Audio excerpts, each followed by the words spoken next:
story of the Roman Empire opens with a fairy tale. Once upon a time, not far from here, a princess gave birth to twin sons. The king, her wicked uncle, fearing that the boys would one day become his rivals, ordered his faithful servants to throw them into the river. But as it was in flood, they just left them in a basket at the water's edge, from where they floated downstream.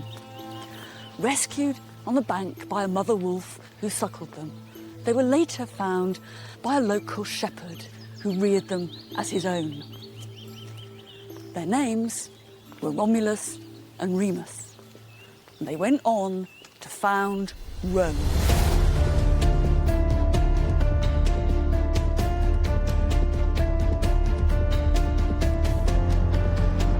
This small, ordinary town in the middle of Italy became the centre of an empire, stretching from the fringes of the Sahara to the damp moorlands of northern Britain, from Spain to Israel, the Nile to the Rhine.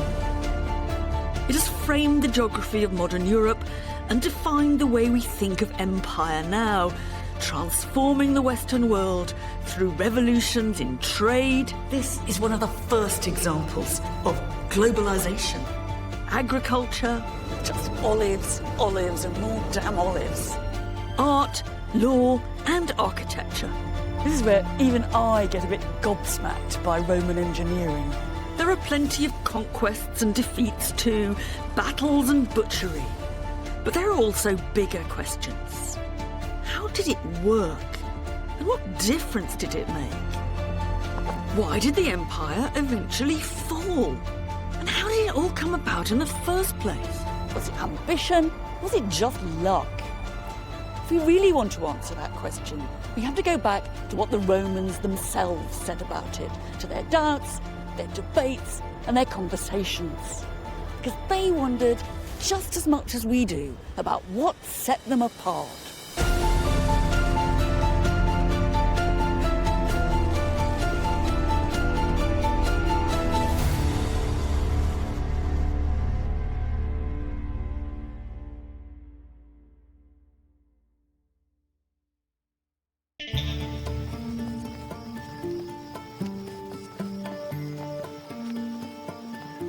It's on the Appian Way, one of the main roads out of Rome, going south deep into Italy, that we first get a clear glimpse into the lives of the early Romans. One second. A period long before the marble columns and the Colosseum, and one that's often overlooked. This tomb was built 500 years after the city was founded. It's a very long way from Romulus. But what's written here tells us for the first time what some Romans felt and thought, what their mindset was. In a way, what we really know about the Romans starts here.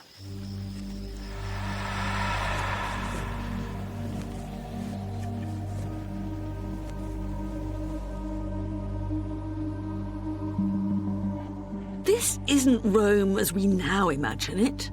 But it is the grandest thing they could do at the time, and back then it was new.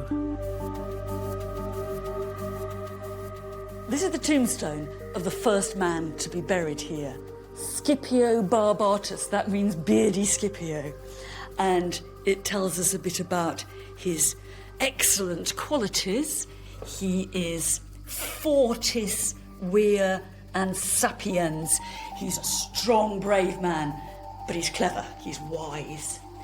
This is quite strange. It says his appearance was equal to his virtus. So his appearance was as good as his virtue. He really looked the part. He cut a dash. And it ends with his conquests. He subegit omne Lucanam. He suppressed the whole of Lucania, which is a region in South Italy, obsides quae abducit, and he took hostages. So it's very easy to see what these people's priorities were. But it's kind of more than that. Because in some ways this is just a few lines of an epitaph. But in another way, this is the first short surviving historical narrative from any Roman that we have. I mean, this is the beginning of Roman history writing. It might be 500 years after the age of the founders, but this is actually the first place where we can really see the Romans. We get a very vivid picture of a people committed to conquest and to the glory that came with military victory. But that's actually like everyone else around them. So what set the Romans apart? With so little direct evidence, the best place to look for the answer is in the stories that they told and their own elaborate speculations on the city's origins. And in particular, in the mythical story of Romulus and Remus, the brothers suckled by a wolf. It was continually told and retold, and it contained a message about Rome's conquests and internal wars. There's actually a little more Roman history in the myth. It'd be easy to dismiss the story of Romulus and Remus as if it was just a fairy tale, just a myth. And it certainly isn't history in our terms. But that doesn't mean that it doesn't have a lot to tell us about how the Romans thought about themselves, what their cultural priorities and anxieties were. Why a wolf? The story wouldn't have been the same if it had been a cow or a sheep. It was the fact that they were rescued by a ferocious predator that revealed the destiny of the twins. Some Romans questioned the detail. The Latin for wolf, lupa, also means prostitute. So was it actually a prostitute who came to the rescue? But in broad terms, they believed that the tale was true. In fact, when later they came to inscribe in the Forum a list of the names of all those generals who had scored the biggest or bloodiest victories for Rome, people like the Scipios. Who did they start the list with? Romulus.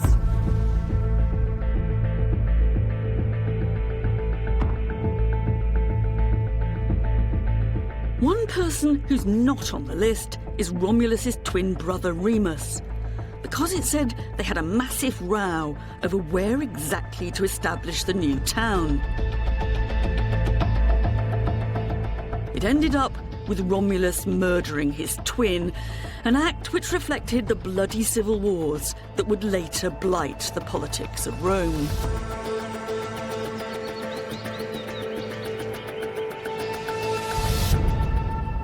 It must be one of the oddest foundation stories in the whole history of the world. Not only does it involve a pair of twins, not a single founder, but then one of the twins goes and kills the other. That's to say, fratricide lay at the very beginning of the Roman story. Brother killing brother was hardwired into Rome.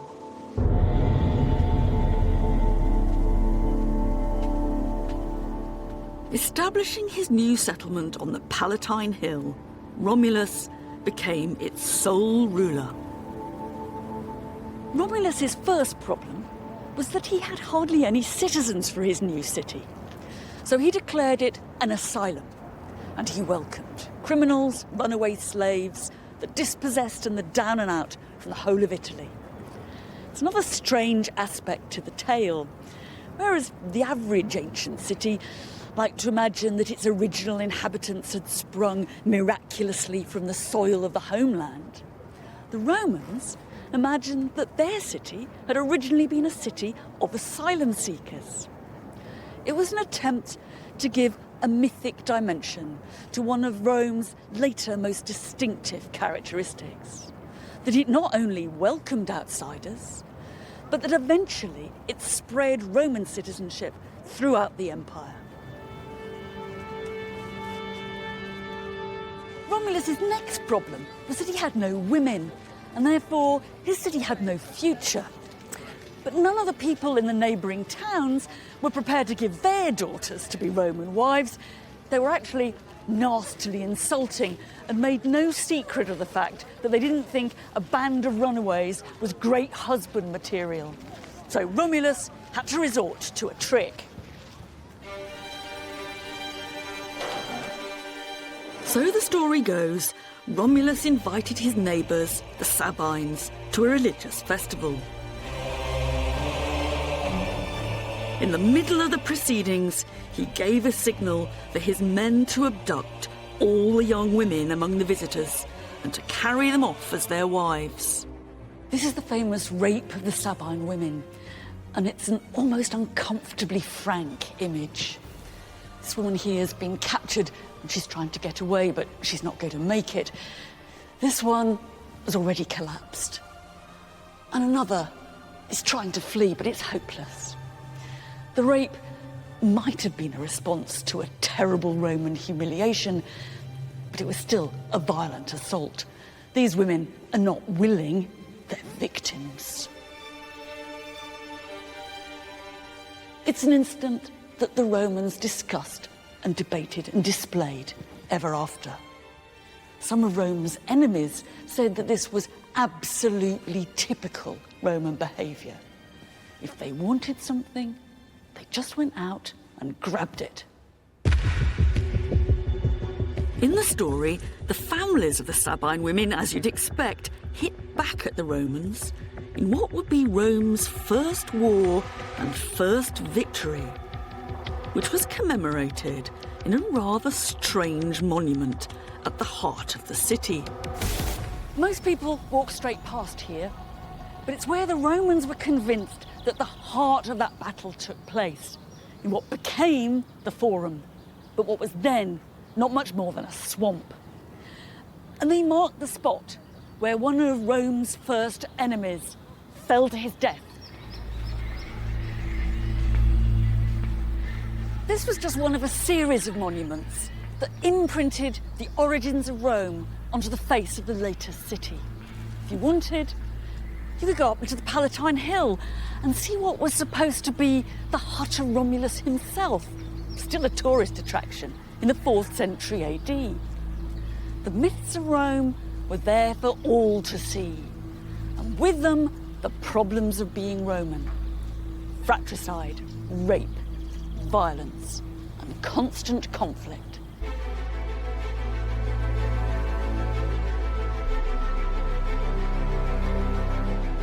Rome at the beginning was ruled by kings, Romulus and 6 others to follow. But the citizens eventually rejected what they'd come to see as a tyranny and established a kind of democracy in which every year the people elected officials to govern the city and fight its wars. And soon after that, there were signs that Rome was beginning to grow. Why is it that an ordinary little town by the Tiber became something much, much bigger than that? The honest truth is, we don't know why it happened, but we do know when. We can almost touch it, almost. Because in the early 4th century BC, the Romans built this massive city wall around their town. Now, there's more to this than just defence. This is a big statement that Rome has arrived. And even more interesting, a lot of the stone they used to build it came from the territory of a little town a few miles up the road that they'd just taken over. This is one of the first hints of Roman expansion.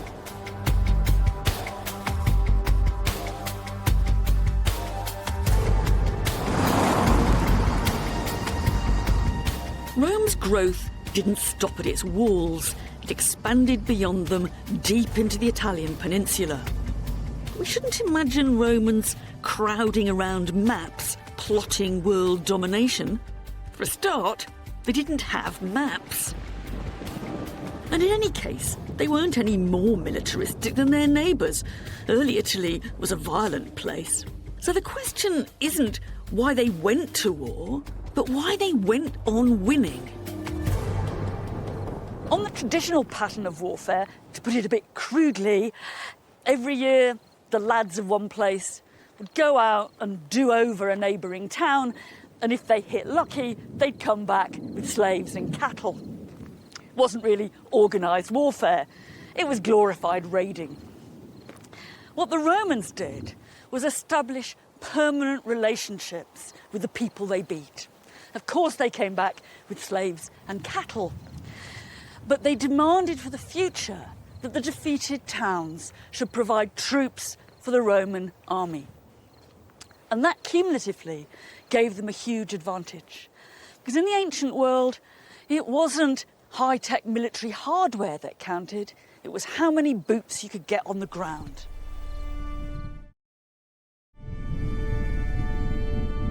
As a city on its own, Rome could never have dominated the whole of Italy. What's crucial is the relationship they formed with other people. Rome not only conquered, but it incorporated its enemies.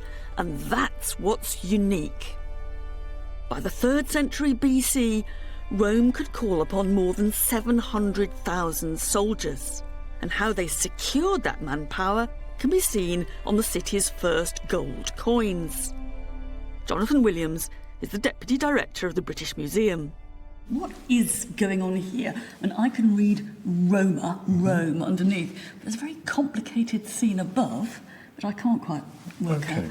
So what we've got here is we've got a couple of men here standing either side of another man who seems to be kneeling down, holding something in his arms. And what he's holding is a pig, an upturned pig. Now, this is a pretty strange scene to us, but any Roman would have known what this was meant to represent. It's a scene of oath-taking, promises being given and accepted between two sides. And this is how the Romans did it.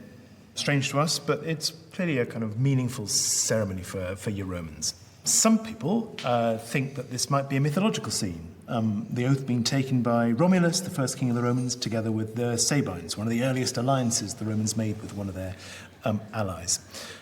But it could more generally just be a reference to that whole system of alliances between the Romans and all the other peoples of Italy that were so important and laid the foundation of the ways in which the Romans came to dominate and rule the whole of the Italian peninsula. And so what this coin is doing, in a sense, is it's broadcasting or sort of creating an image of Rome as the centre of these alliances with other peoples. Absolutely. Yes, it's broadcasting messages to the allies, but also to the Romans themselves about how faithful we are. We're good, solid, loyal allies, but you better stick with us because you don't want to know what happens if you split on us. Rome's expansion was more improvised than planned. From the small walled town through a patchwork of alliances with friends and conquered foes, Rome controlled most of Italy. And from that, the Romans soon came into conflict with the other great superpower of the day, the city of Carthage.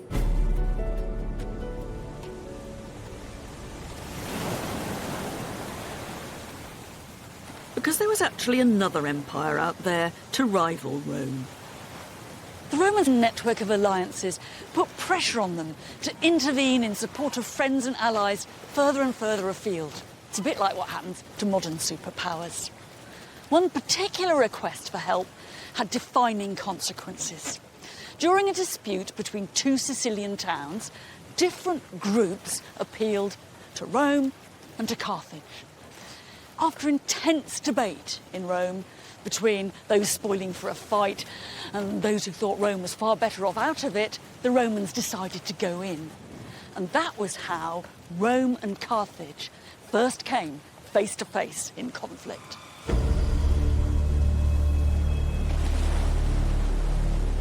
Across a narrow strip of water, the island of Sicily, more Greek than Italian, became the setting of Rome's first overseas war, a naval war against the Western Mediterranean's most powerful seafaring state. The Romans hadn't had or needed fighting ships before. The story goes that what they did is find a Carthaginian ship and copy it over and over again. It was a big turning point, And in 241 BC, these waters were crowded with the dreadnoughts of the ancient world, fighting it out in a final messy battle. Hey, George, we actually found it. All right. Another amphora. It's the wreckage from this battle that marine archaeologist Jeff Royal and his team have been discovering and raising from the seabed. It's really quite difficult to make sense of this. I've been looking at it ever so hard, and I keep thinking that every little rock on the bed of the sea is some bit of Roman or Carthaginian military equipment. But when you actually come across one of these amphorae just lying there, detritus of the battle, it really hits you in the face. You're seeing it literally as it fell, as it were with your own eyes. It's quite extraordinary. What's the most memorable thing you've come across like this? The rams are always very memorable because it's a really big deal to have found them, and it was one of the objectives of the survey. And of course, yeah, we when we see them, it's always exciting. Built into the ship's bows, these rams did exactly that, rammed the enemy vessels. But what we've seen from the evidence is obviously there was a lot of destruction at sea level, or sea surface level. Yeah. So all of that is spread out. The helmets, the rams themselves all have frontal damage. Now you got 11 rams, so 10 from this side. So they're actually going or hitting something. I mean, basically, you just run into each other. It's just, it's like kind of the dodgems without the dodge. Yeah. Your sight lines at sea and the speeds that they would have been going, you had hour and a half, hour and 45, nearly 2 hours to see that this is going to happen. You've got time to change your mind. Yeah. And if you don't change your mind and you lose, everyone on the ship's dead. Yeah. And it's thanks to Jeff's work that I can get my hands on some of the actual remains of this battle. This extraordinary object is one of the bronze rams that would have been fitted to the front of the ships, underneath the waterline. This one clearly did pierce an enemy ship because part of a Carthaginian plank is still fixed to it. It's quite nicely decorated. There's a helmet here, kind of helmet logo with feather plumes. And all down here is a wonderful trace of Roman officialdom. It says Lucius Quinctius, the quaestor, that's the quality control agent, approved this ram. Sort of marvellous Roman administrative efficiency. Actually a wonderful contrast with the one Carthaginian ram that's been discovered, which has on it instead, oh, may the god Baal, strike your ships and make a hole in them. In some ways, the most interesting and most moving object to have been discovered is this helmet, a Roman helmet, and it came complete with its cheek pieces, which would have protected the fighter's face. And it brings you about as close as you can ever get to the individuals who fought and, in this case, I imagine, died in that great battle.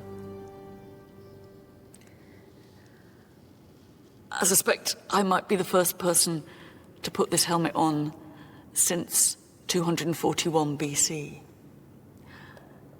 Whoever wore it must have had a bigger head than me, or else there was a lot of padding in it.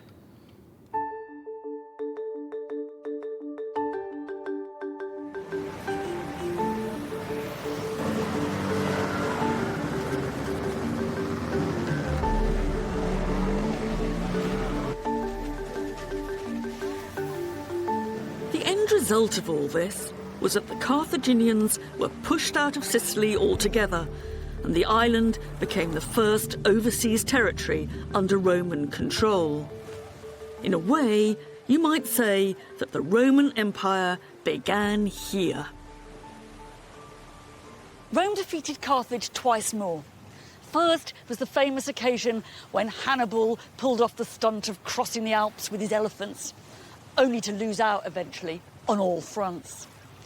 The Romans finished the job years later in 146 BC. Whether they were really anxious about Carthaginian recovery or simply wanted to show their muscle, They launched an expedition to North Africa under one of the Scipios, and they razed the city to the ground. As one hardline senator had repeatedly insisted, Carthago delenda est. Carthage must be destroyed. We don't know what actually drove Rome to annihilate the city of Carthage. They'd taken over most of the Carthaginian Empire when they defeated Hannibal, so maybe it was a devastating display of imperial self-confidence. But 146 would also be remembered for another city's destruction. This was the year that Rome sacked Corinth, the wealthiest city in Greece.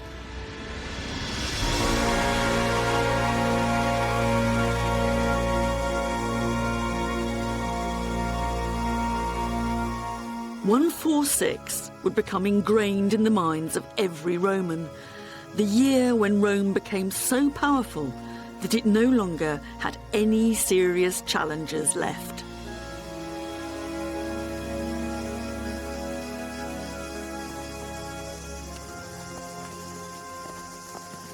The destruction of two of the most famous cities in the Mediterranean changed the rules of the game forever. There was still no sign of a Roman master plan, or that they really wanted actually to govern anywhere. But they now had more power than anyone else, even if they didn't really know how to use it. Basically, the Roman priority was to get their own way. But 146 was also an ambivalent year. Some people certainly celebrated, but others already saw it as the beginning of the end. That there's a logic in the history of empires. When you get to the top, you can only come down.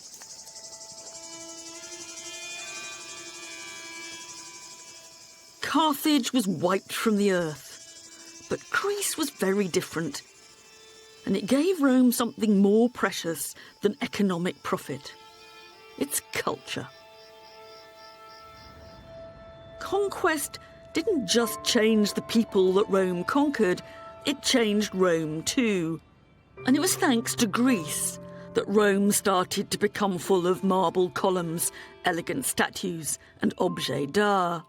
This was the very beginning of the Rome we know, and also the beginning of a flourishing art market. This was once a great piece of art. It's a statue of Hercules. He was part of the cargo of a shipwreck that's been recovered from the seabed. Not just him, there were more than 30 other marble statues, some bronze ones, some exquisite jewellery, glassware, scientific instruments. And they say they found the pips of the very last olives the crew ate before the disaster.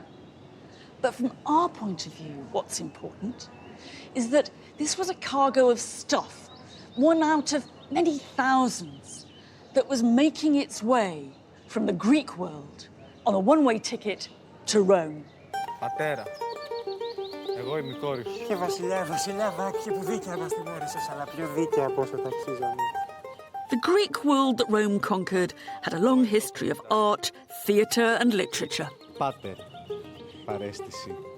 And many Romans felt the cultural traditions of Greece outclassed their own. Λαμπρότερος ή πριν, But Rome not only bought, plundered and emulated Greek culture, Romans wrote themselves into the Greek story, tracing their own origins back to the mythical war between Greeks and Trojans and to the most famous work of Greek literature of all, the Iliad.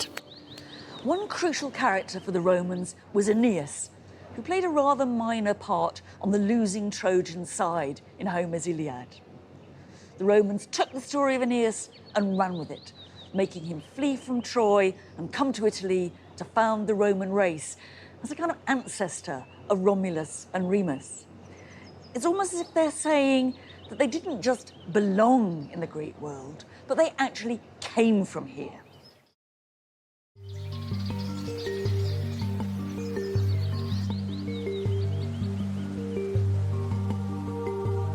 The story of Aeneas gave the Romans a stake in the traditions of Greece.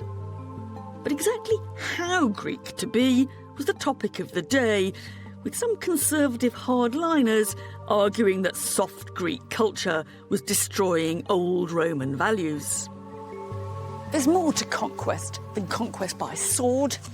There's conquest by book, by word, and by culture. One Roman poet later claimed that it wasn't actually the Romans who conquered Greece, but the Greeks who conquered Rome. What he meant by that was the Greeks were really the winners because Rome owed them such a vast cultural debt that went back centuries before the conquest of Corinth. But at the same time, it was Rome's interest in Greek culture, their study, their preservation and their replication of it that's played a big part in keeping that culture alive for us. In a way, I like to think Rome has kind of given us Greece.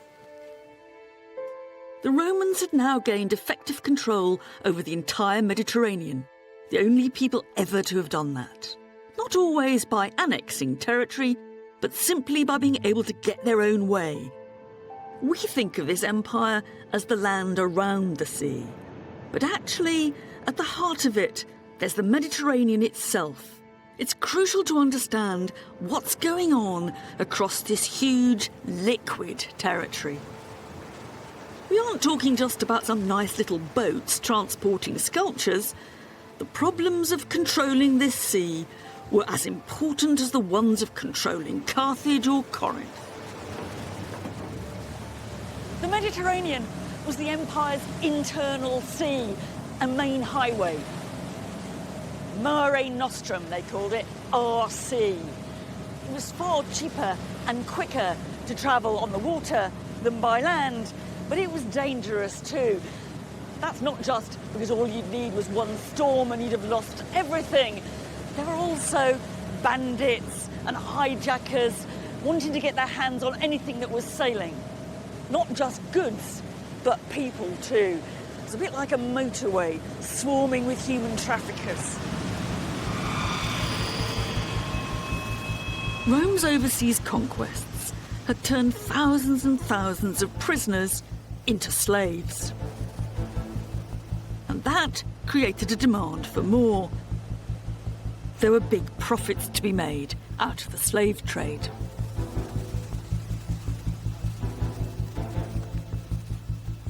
Delos was a huge mercantile community and people made loads of money here.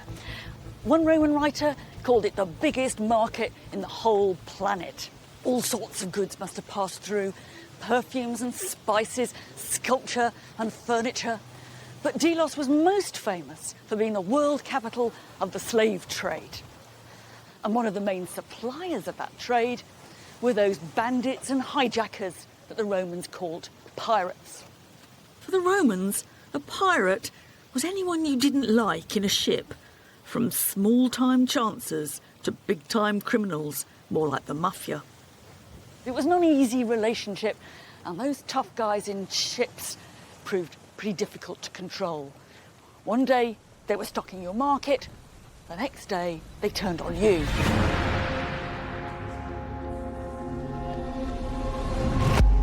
And that's exactly what we see here.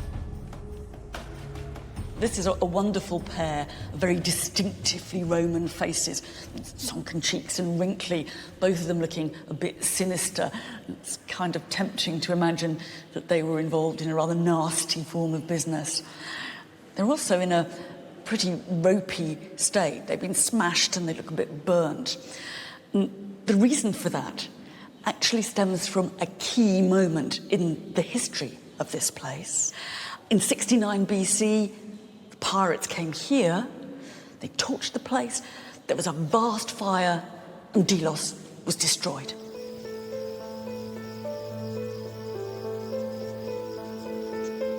Pirates had their impact at Rome itself too.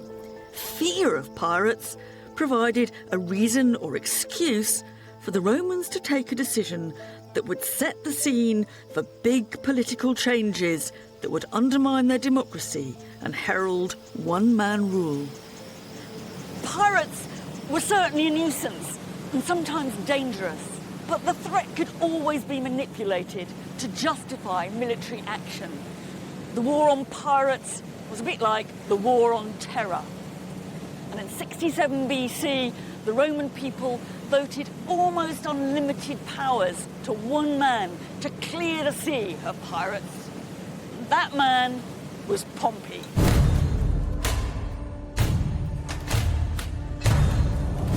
Pompey the Great, as he was known, got rid of the pirates in just 3 months, and then turned his firepower onto some fabulously wealthy Eastern kings, returning to Rome with a bang, a spectacular 2-day parade, and a massive carnival.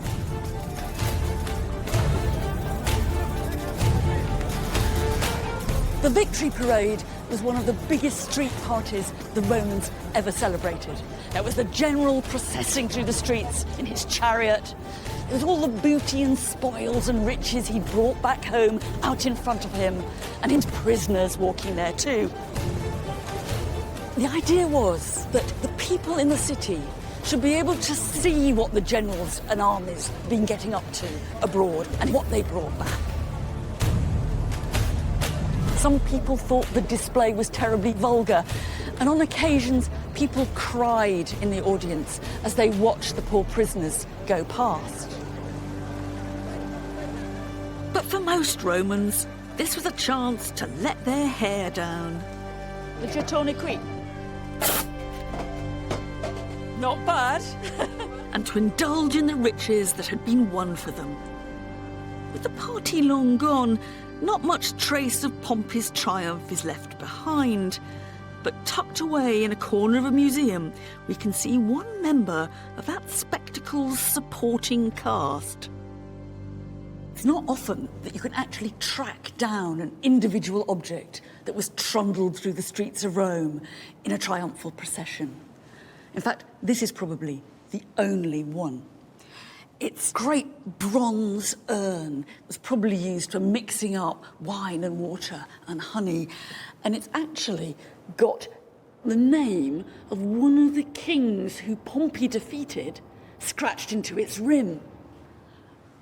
This makes me pretty certain that this was one of the treasures, one of thousands upon thousands, that the people of Rome watched go by in Pompey's parade in 61.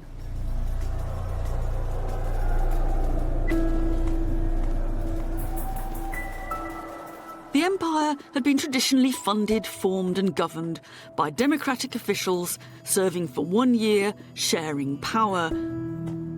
The idea had always been to stop anyone becoming a king again. But with Pompey, the Romans began to shelve their rejection of individual power. If you needed to defend or extend the empire, perhaps you had to hand over control to just one man. Yet for a man who revolutionised Rome, he's left very few visible traces. This is a wonderful bit of Roman street archaeology. You might miss it to start with, but the layout of these buildings, this sweeping curved facade, actually matches ancient Roman foundations underneath. And those foundations belong to a huge semicircular auditorium of a theatre. These are the traces of the theatre that Pompey put up with the profits of his eastern campaigns. And they're the first time ever that Roman buildings begin to match the Rome of our imaginations. Huge, monumental, magnificent, designed to impress.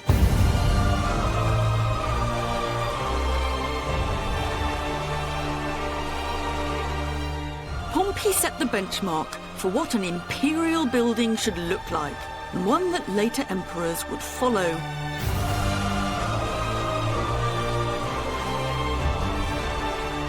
But he's never become a household name.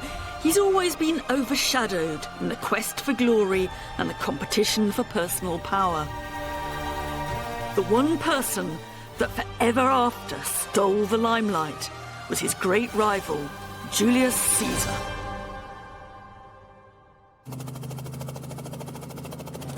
blimey. Off we go. Never done this before. Going in the opposite direction to Pompey, Caesar headed west. When Pompey had been so stunningly and bloodily successful out east, and had come back with such a load of cash and spoils, Caesar, if he wanted to rival him, had only one option, which was to have a great conquest himself. But in one important way, Caesar really outdoes Pompey. Pompey has big victories. Caesar has big victories and writes about them. And the reason why we can go to Alesia, the site of one of Caesar's last victories there, is because we actually have Caesar's own account of it. At Alesia, the army of Gauls had set up camp on a hill.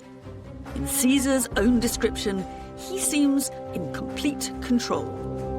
Camps were constructed at strategic points, he writes. Pickets were stationed day and night. There was hard fighting on both sides.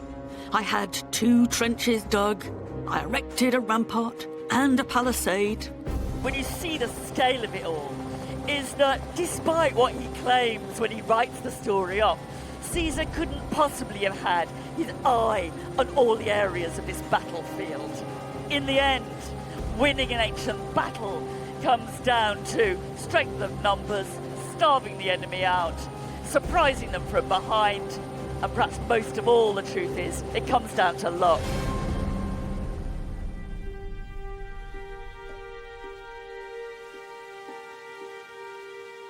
Luck or not, I'm sure that Caesar himself will be delighted to know we still read his own version of these campaigns. However he won the battle, the real point is that his story has lasted for centuries.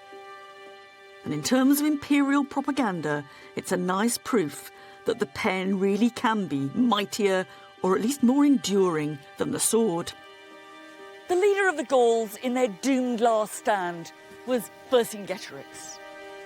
Since then, he's become a hero of modern France, a freedom fighter standing up for the French nation. The irony is that everything we know about Vercingetorix goes back to what Caesar wrote about him. In a way, our Vercingetorix is a Roman creation.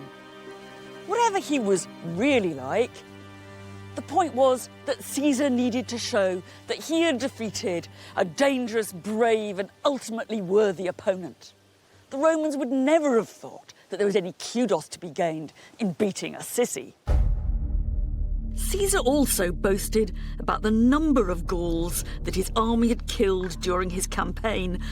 Modern estimates come to around 1 million. His figures may have been sexed up to impress back home, but there's little doubt that Caesar's ambition to surpass Pompey's glories had been achieved through nothing short of genocide. Excavations of the battlefield have unearthed some of the weapons that won Caesar his victory, including the ancient version of landmines. These things aren't exactly high-tech, but they're very, very nasty. This one in particular, you have to imagine standing on it in your leather sandal. The point goes right through and into your foot, and you can't pull it out because of that little barb there. Your foot's bleeding, you can't get your sandal off, you're in agony, you can't move. It makes my toes curl just to think about it. There were people in Rome who got anxious about what was going on in Gaul and at the level of the killing. And some of Caesar's enemies even went so far as to suggest that he should be put on trial for war crimes and that the judge and jury should be all Gauls. The Roman Empire was a pretty brutal thing, but there were some levels of brutality that even the Romans couldn't stand.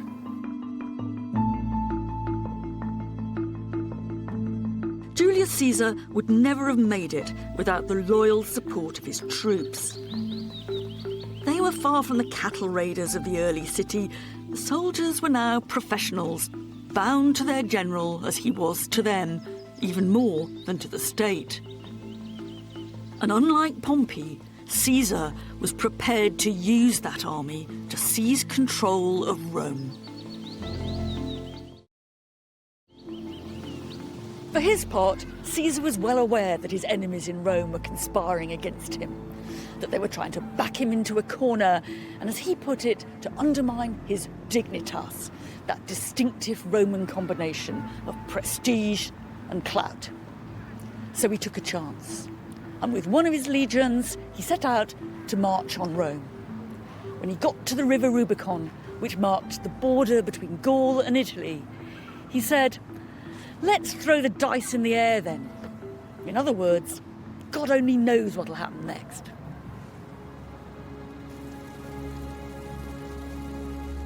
Some Romans saw this as the legacy of Romulus and Remus, the twins whose quarrels resulted in the death of one.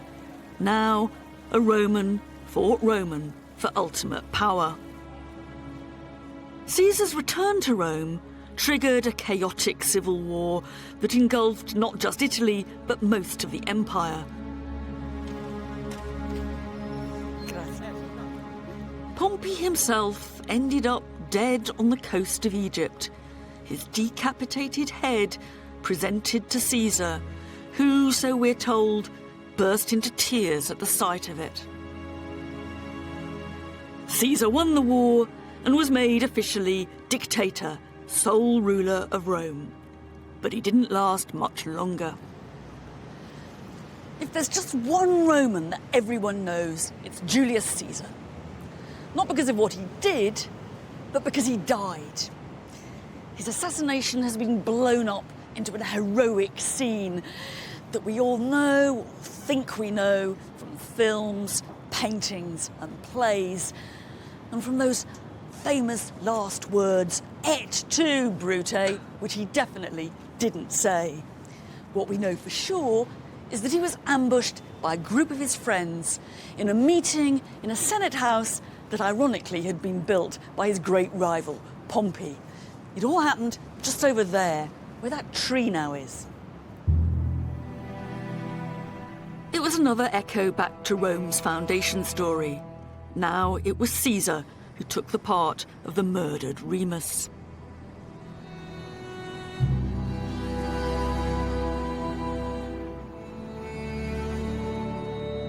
It's the most famous political assassination ever, carried out in the name of liberty, just a few weeks after Caesar had been made dictator for life. Too soon to know whether he'd succeeded or failed. But the fact was that the assassins may have got rid of a man they thought of as a tyrant, but they didn't get rid of tyranny. It was all too little, too late. By now, it was inevitable that the empire would be ruled by one man. The question was, what shape would that one-man rule take? That was defined by the man who established autocratic power long-term, and who we call First Emperor of Rome, Gaius Julius Octavius, or as he later called himself, Augustus. That name actually doesn't mean very much. The closest you can get is revered one, but he worked out the do's and don'ts of being a one-man ruler. In the early 3rd century BC, Scipio Barbatus, on his tomb, could have his career summed up in just a few lines. 300 years later, the Emperor Augustus wrote his own epitaph to be displayed outside his tomb in hundreds of lines.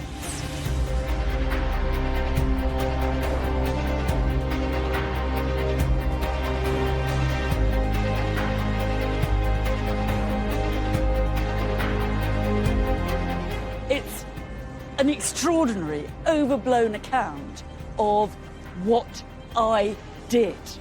But it also offers a blueprint for how to be an emperor in the future. And there are 3 things he stresses. First of all, you have to be massively generous to the Roman people. You have to give them handouts and entertainments and services. And that's what he lists here, all the cash he spent on that. Then you've got to build, build, build. And that's really the model of Pompey. And Augustus tells us about the temples that he constructed and the theatres. But most important of all, and this is what the biggest part of the document is about, you have to invest in conquest. And Augustus explains how he extended the boundaries of the Roman Empire, how he pacified the provinces of Gaul and Spain, how he pacified the Alps. The message he's hammering home is clear. If you want to be a Roman emperor, you have to look like a conqueror.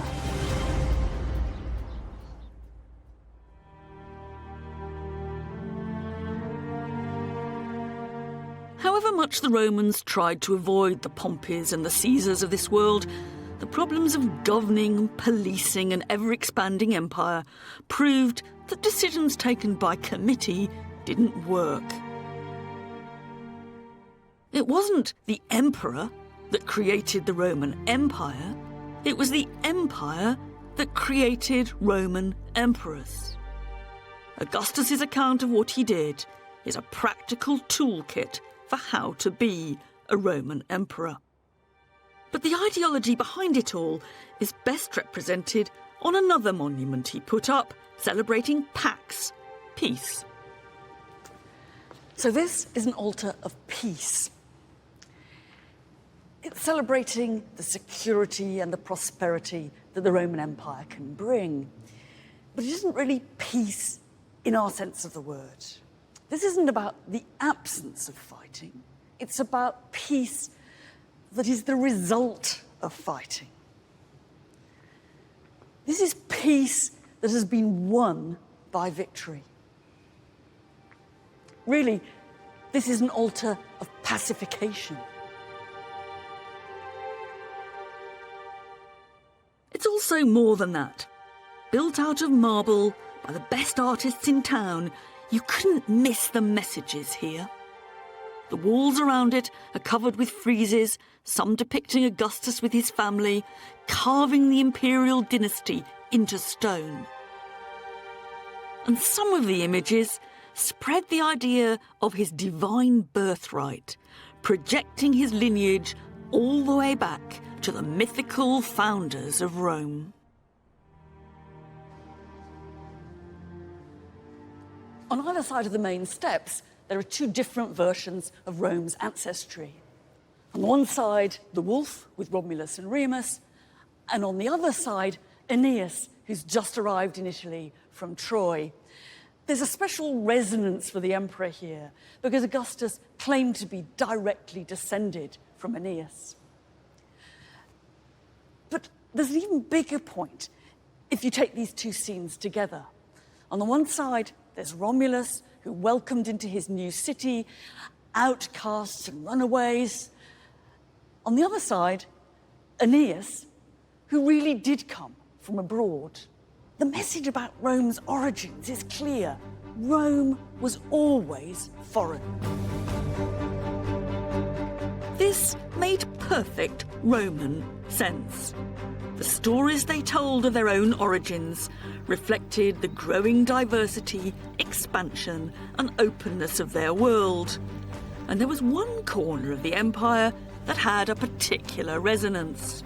I'm in the place that many Romans thought the whole story of their city began. It's more than 1,000 miles away from Rome. It's the city of Troy, the city of the Trojan War, that most famous, most defining war in the whole history and myth of the classical world. It's the war of Helen, Achilles, Hector, and the Trojan horse. It was also the birthplace of Aeneas. And for the new Augustan age, the Roman poet Virgil elaborately reimagined and rewrote Aeneas's journey from Troy to Italy in his epic poem, The Aeneid. He was using myth to explore the complexities of the rise of Rome and of its empire.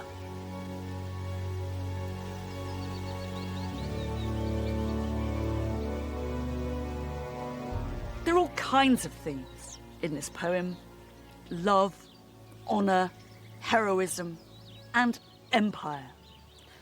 Virgil also points to some of the much more disconcerting sides of imperial power.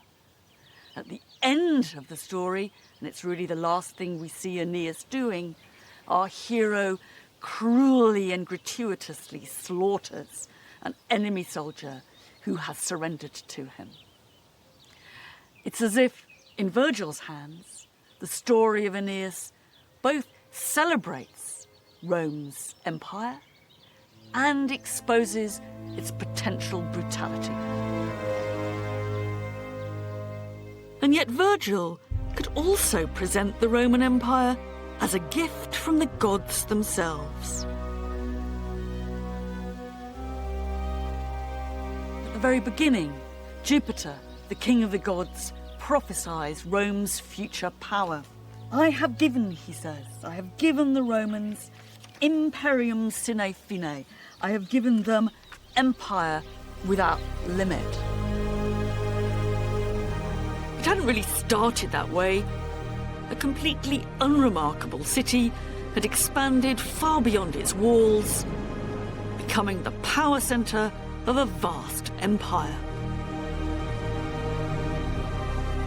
And from the twins to the emperors, from cattle raiders to organised armies, from the early victories of Scipio Barbatus to the crushing destruction of Corinth in the east, or the bloody killing fields of Gaul in the west, through a combination of improvisation, good luck, greed and ambition, Rome has imprinted on our minds what it means to be an empire.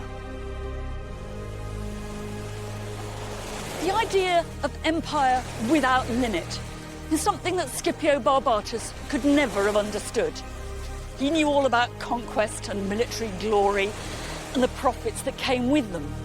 But Rome, having territorial control over swathes of the outside world, thought of as limitless, would have been absolutely incomprehensible to him. 2.5 centuries later, Virgil's Aeneid claims that Jupiter himself had planned it that way.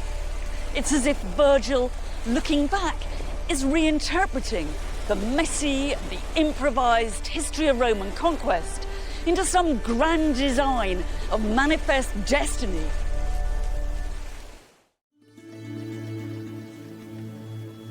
Once you've got an empire, what do you do with it? And what did it feel like to be part of it?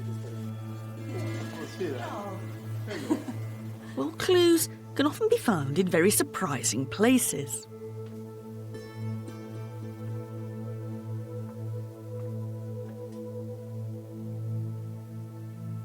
I'm talking rubbish. Ancient Roman rubbish. I'm in the middle of a Roman landfill site. Millions and millions of broken pots that once contained the fuel of the ancient city, olive oil.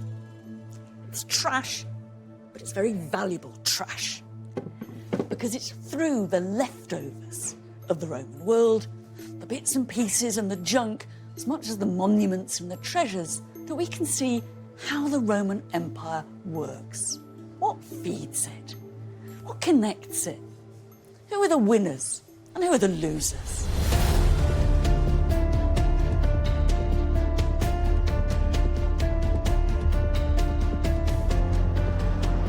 The Romans never set out to acquire an empire, but their undistinguished little town came to control a territory that stretched from Britain in the north to Algeria in the south, Spain to Israel, the Nile to the Rhine. How did it look to the Romans? What did they make of it all? How did they visualise it? We tend to joke when we say all roads lead to Rome, but actually they did. And what about the conquered? What difference did it make to them? Just olives, olives and more damn olives. There were great fortunes for some, but at the expense of the many. This tombstone for me is a bit of a tearjerker. So just how did Rome transform the landscape of our world?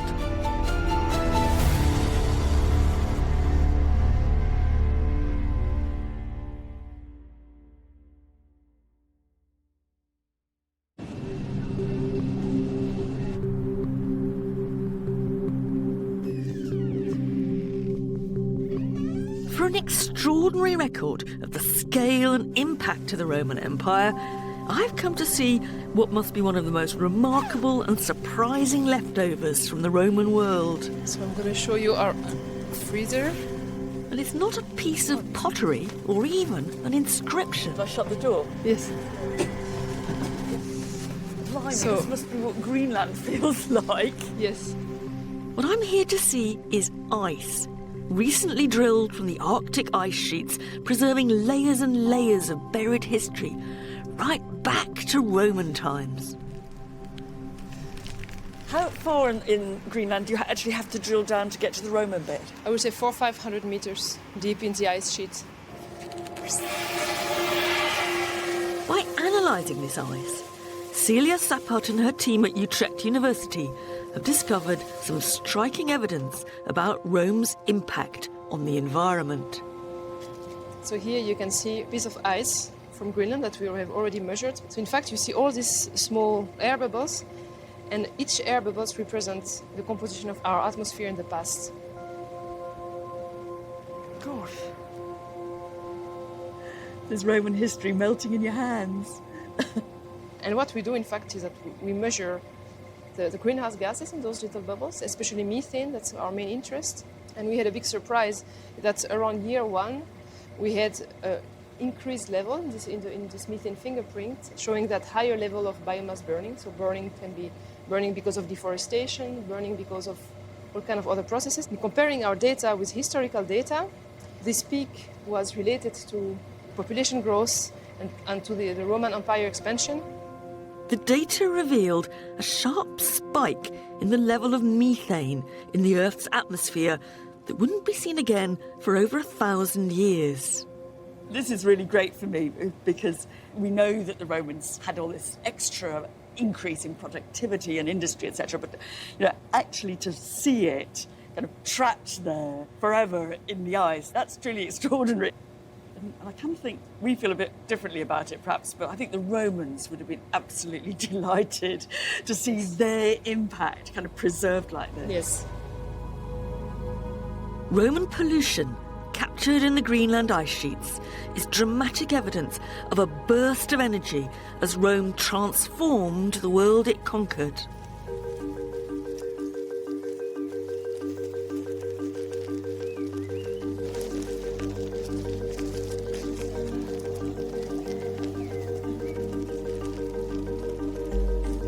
In southern France is another of the remaining traces of that transformation, the Via Domitia, the ancient road linking Italy to Spain.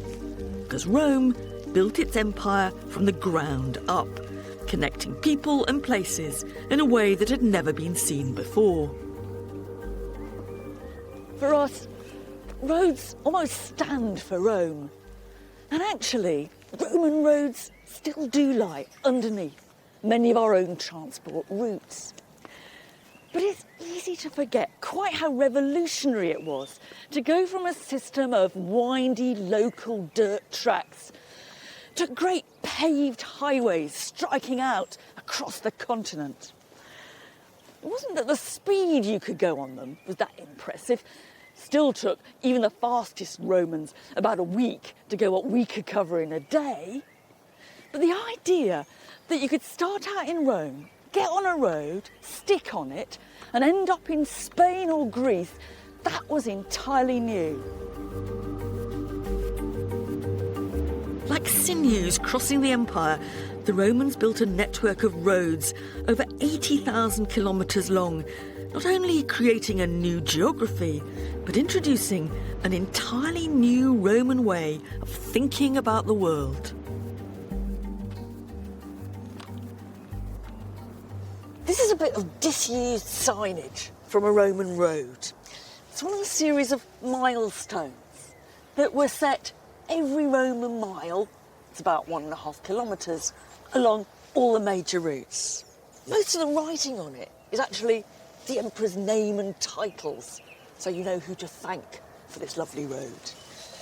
Underneath is a big number 3. That means we're 3 miles from the nearest staging point. What's important about this is that you know exactly where you are. For the first time, you can place yourself in the world.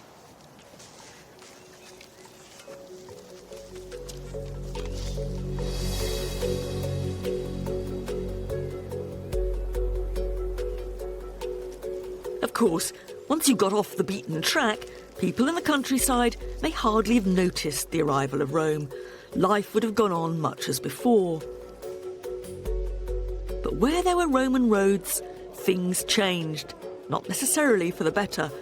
It wouldn't have been fun finding a brand new superhighway going straight through your land. And Romans complained, much as we do, about the bad food and exorbitant prices at the ancient equivalent of service stations.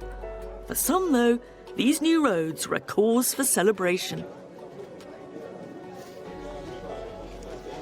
These are copies of 4 really strange Roman drinking goblets. They're quite recognisably in the shape of milestones. But not just that, they've got lists and lists of names of places scratched into them. What it says around the top is that this is the route from Gades, that's Cadiz in Spain, to Roman, to Rome. And between each place, it's giving you the number of Roman miles that you have to travel. And at the bottom, it does a grand total of the whole length of the road, which is over 1,800 Roman miles. That would take you more than 40 days to travel. Now, quite what they were for is actually a bit of a mystery. I mean, they might be very practical. It might be a useful travelling cup, plus your route inscribed on the outside of it.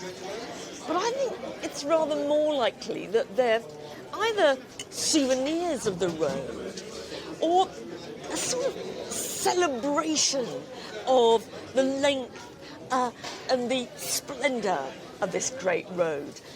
Simple idea that you could find Romans drinking out of lookalike milestones really shows how sort of internalised that sense of road culture had become, which is exactly what I'm going to do.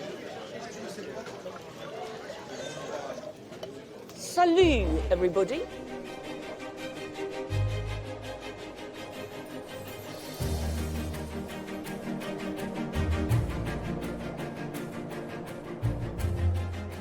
The goblets also point to that other great marker of Roman presence on the landscape, towns.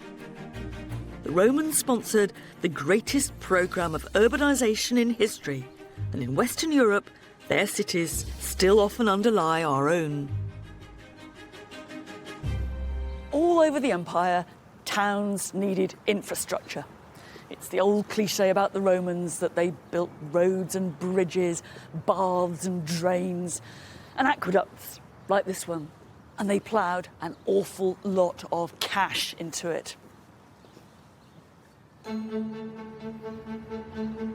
This wasn't one of the longest or the most vital aqueducts in the Roman world. It channeled water just 15 kilometres from a mountain spring to the small Spanish town of Segovia. But all the same, it's hard not to feel impressed by the ingenuity of it and the sheer chutzpah of that series of arches. This is where even I get a bit gobsmacked by Roman engineering.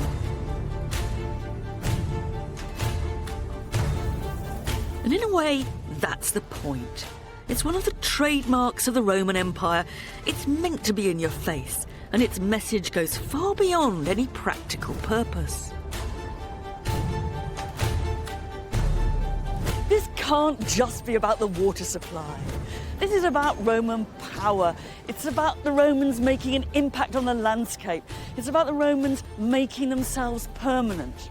To put it another way, if you want to bring a water supply to a small town, do you really need all this extravagance? Aqueducts, towns, roads. These are the classic stereotypes of the Roman Empire. They're what it did for us. But more than just clever engineering projects, the Romans could imagine them all fitting together.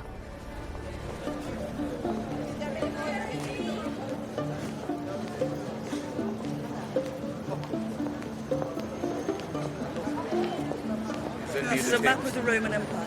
Oh, right. An ancient map. It's a medieval copy of an ancient map of the Empire. Oh, medieval. But it's copying a Roman map, which doesn't. This is the only Roman map of the empire we have. Or actually, it's a copy of a 13th century copy of an ancient Roman map. Why this is important is it gives us a glimpse of how the Romans pictured their own empire. Some of that's pretty obvious. You've got Rome right in the middle. And leading out from it, you can see the roads. There's some familiar names. There's Naples or Neapolis. And there's Pompeii. And that rather squashed island there, that's Sicily. But then you move further and further east, past Crete here. But my favourite bit, I think, is the Nile Delta, with the city of Alexandria and its lighthouse here, and then all the little rivers and tributaries in the delta there. In some ways, this looks like a very mad representation of the world.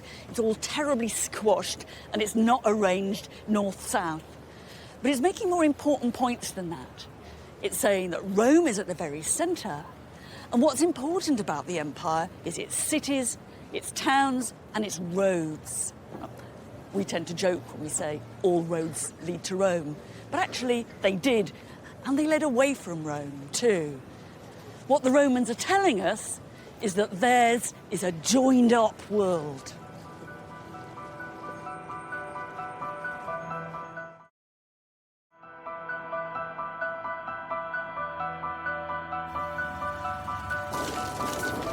It's a dramatic statement of Roman power and control, and a network of connectivity which joins up places never before joined up. And in this new connected world, the demands of the Roman state and over 1 million consumers in Rome itself could be met by producers many hundreds of kilometres away. This is when the hills of southern Spain became a giant olive farm and juicing enterprise. This kind of monoculture, just olives, olives and more damn olives, is one legacy of the Roman Empire. It was then that southern Spain first became the world's biggest producer of olive oil. More than 7 million litres of the stuff going to the city of Rome alone every year. It was an agricultural revolution. Anyone who'd lived through it would have seen the countryside round about them completely transformed. The Roman Empire ran on olive oil. It was used not only for cooking, but lighting, and even the ancient equivalent of soap. You couldn't live without it. Olive grower Francisco Núñez de Porrado is still in the business. Is the whole economy of this area, is it all based on olives? Yes, olive trees with olive oil and the whole process represent in this area practically between 70% of the income. I mean, some people like you are growing the olives. Yes, yes. But then you've got your pickers, your specialist pickers. But you've got presumably transporters, you've got middlemen, Yes. you've got export agents. Everybody have to be a specialist in something. It was much the same 2,000 years ago. Olive oil provided jobs in a highly profitable industry. There were lots of people who made lots of money out of all this. There were the growers and the pickers and the pressers and the packers and the transporters and the distributors. And don't forget They were the men who cashed in on it all by making the containers to put it in. This was an oil economy.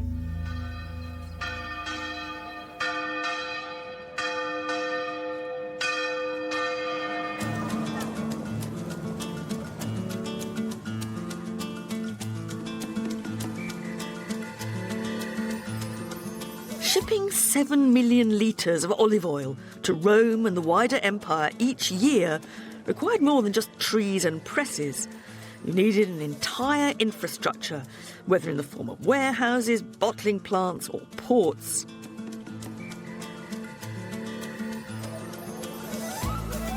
One of the main transport hubs and distribution centres was a place the Romans called Hispalis and we call Seville.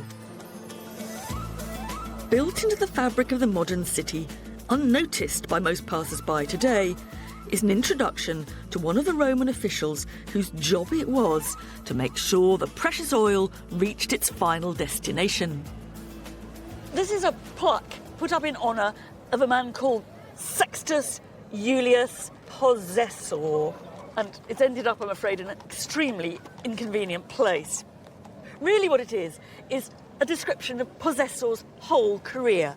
First of all, he seems to be stationed in Italy itself, looking after the incoming supply of oil from both Africa and Spain. But then he moves out to Seville to a job which is described as procurator, somebody who's in charge of the Repan Bitis, the riverbank of the River Bitis, an interesting case of how Roman imperial administration works. They never have very many people on the ground, but they do get men into place in key areas.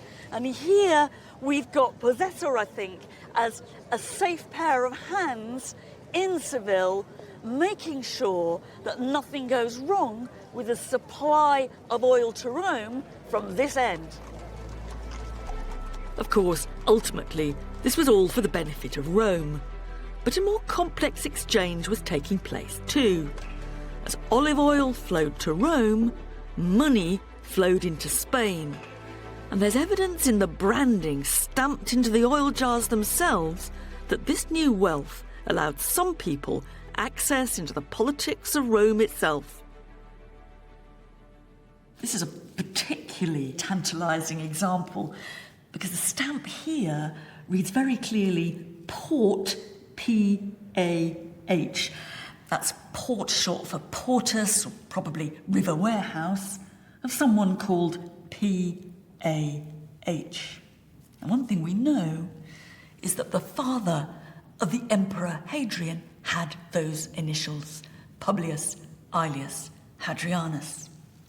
So it's possible that this handle is telling us something about the source of the wealth of Hadrian's family in the oil fields of Spain, and that it's telling us something about the commercial profits that underpinned the power structure of the Roman Empire. Whether this was really where he'd made his money or not, we know that Hadrian, the man on the Roman throne for 20 years in the 2nd century AD, came from Spain. It's a reflection of just how joined up the empire had become.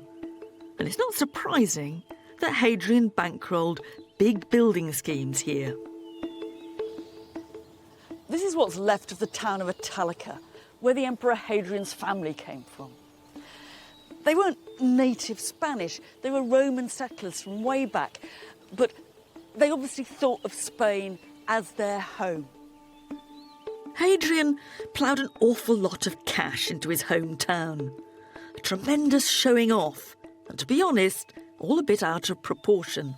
One of the biggest things he did was put up this huge amphitheatre. It would have accommodated 25,000 people. Now, to put that in context, the Colosseum in Rome accommodates about 50,000 or so. So you've got a small town amphitheatre in Roman Spain with half the seating of the Colosseum. Or, to put it another way, the population of Little Italica was only something like 8,000 people in all. To me, that sounds a bit like a plutocratic benefactor giving little Cambridge United a stadium half the size of Wembley. It is a little bit absurd.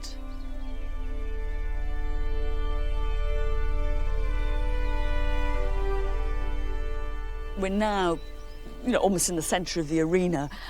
This is where the gladiators would have fought, where the wild beasts would have been slaughtered.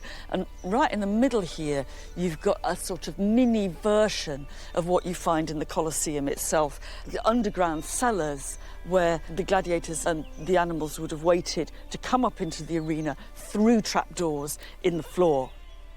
It's very easy to get a rather overblown view of the brutality and the extravagance of gladiatorial and animal spectacle. My guess is that you didn't see gladiators here very often. You certainly didn't see very many exotic wild beasts. They did put on performances, perhaps once a year, on Hadrian's birthday, would be my guess. Because the real point of this monument was not actually entertainment for the locals of whatever sort. The real point of this monument was to stamp the image of Hadrian on his native city. And what Hadrian's Italica really shows is something of the wider process by which Rome remodelled the world in its own image. In Spain and elsewhere, Rome established itself for good, not just in bricks and mortar, but in institutions and laws which defined a specifically Roman urban way of life.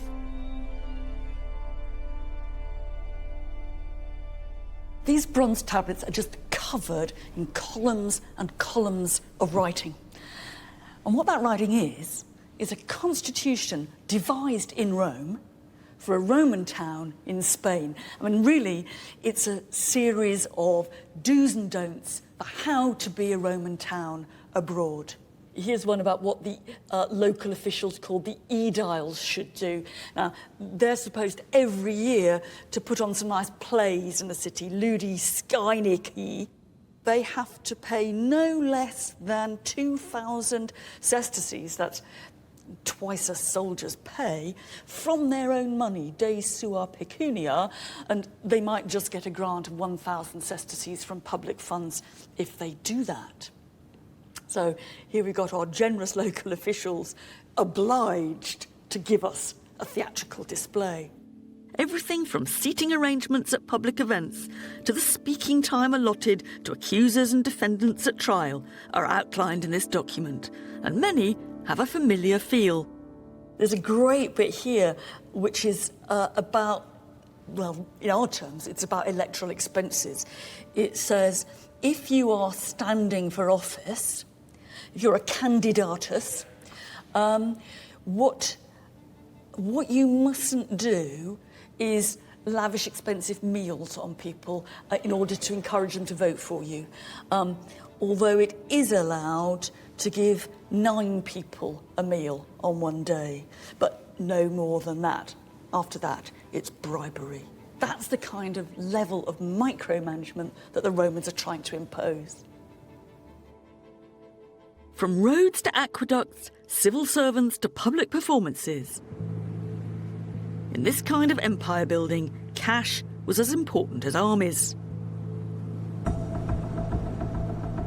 In the ancient world, if you needed cash, you had to dig for it. Southern Spain wasn't entirely olives. There were plenty of riches in the form of silver to be unearthed here too. Ex-miner and local archaeologist Saturnino Aguera is taking me to see evidence of the Roman operations here. 2,000 years ago, this would have been an industrial landscape heaving with people. One Roman who actually visited reckoned that there were 40,000 men working for the mines in this area. Es de la corta romana, se le llama. Right, so what we've got here is a place where the later mining has cut through to give a cross-section of the Roman working. And you can see some little square holes, galleries or passageways. And all over the rock, you can, I think, see the pock marks where the Roman miners have come in and they must have followed the ore seams and just taken the silver ore out and not bothered with the rest of it. And it's the scale of the industrial processes that went on around here, from the mining to the smelting, that helps us understand those traces of methane we can still recover from the Arctic ice sheets. And the Romans also recognised the problem of pollution. They built the chimneys of the smelting plants very high to get rid of the noxious smoke. It was a terribly exploitative system of resources, of landscape, and of people. But there were also vast profits to be made too. There are people who came here from Italy in search of their fortune. I mean, in a way, this was a bit like the gold rush. Or Spain, in a sort of way, was Rome's El Dorado. The first silver entrepreneurs took full advantage of a ruthless system in which profit was the sole consideration. The organisation of the Spanish mines was a mixture of public enterprise and private enterprise. The Roman state owned most of them, but didn't have the infrastructure to manage them. So it sold the franchise to a range of private companies. They called them publicani. In our terms, that's public service providers. The dangers of that are obvious. The state gets the basic minimum. The only incentive for the private companies is to maximise their profits. And the people who pay the price are the poor guys down there.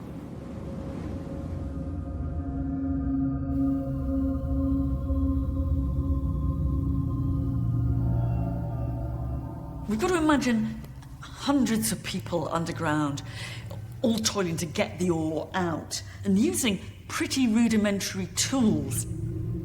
This is a Roman pick, and you have to imagine that there's a wooden handle here, and you're picking at the surface of the rock like that. This one is really heavy. It's a rather clever dual-use tool. Again, it's got a wooden handle going through there, and you can either hammer at the rock or you can pick at the rock using the other end. You'd have to be pretty strong to wield that effectively. You'd have to be even stronger, though, to manage this crowbar. I mean, imagine you're coming and you're trying to pick out the seams of the ore, and you're jabbing this into the rock to loosen it out with this sharp end. This is obviously very dark, dirty, sweaty, heavy labour.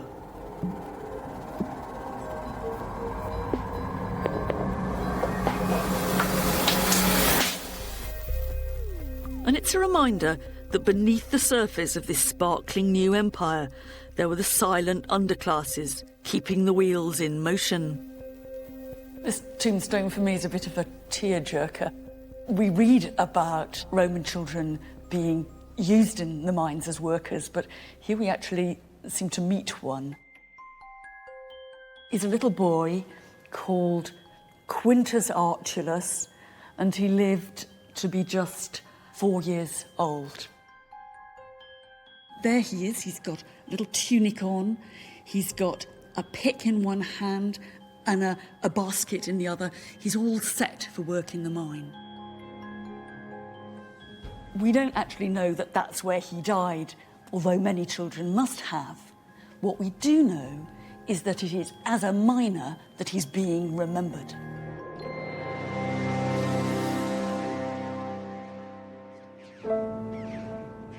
It was on small backs like these that the wealth of Rome was built. The silver he helped to mine minted into the currency of empire. What most of this Roman silver went into was coin, things like this. One Roman estimates that each year in this area they got 9 million of these. That's an enormous impact on Roman economy and society. You can buy an awful lot of aqueducts and armies for 9 million of these. But what's amazing is that these coins came to be used all over the Roman Empire. Same denomination, same designs.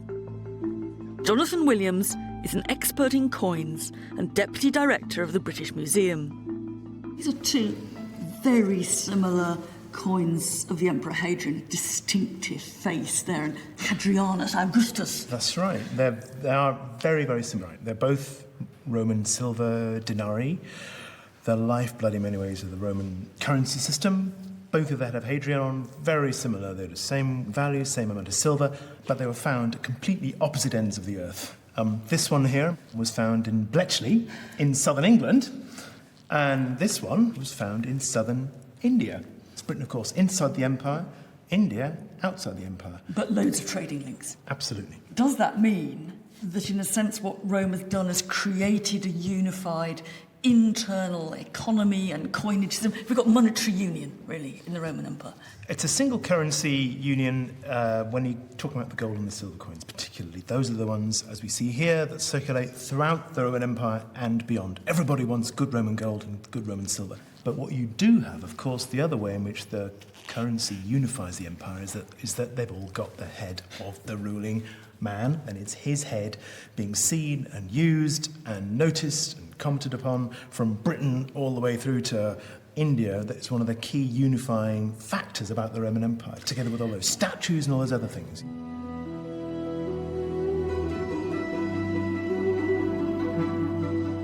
From its Spanish mines, Rome maintained a constant flow of hard cash, trickling down to contractors, soldiers, and traders across the Roman world, who can hardly have forgotten that all this wealth was tied to Roman power. In return, Rome became the focal point for all the empire had to offer, drawing in taxes, talent, and the raw materials to build the imperial city we know today. And one of the highlights, still standing in all its glory, is the Pantheon.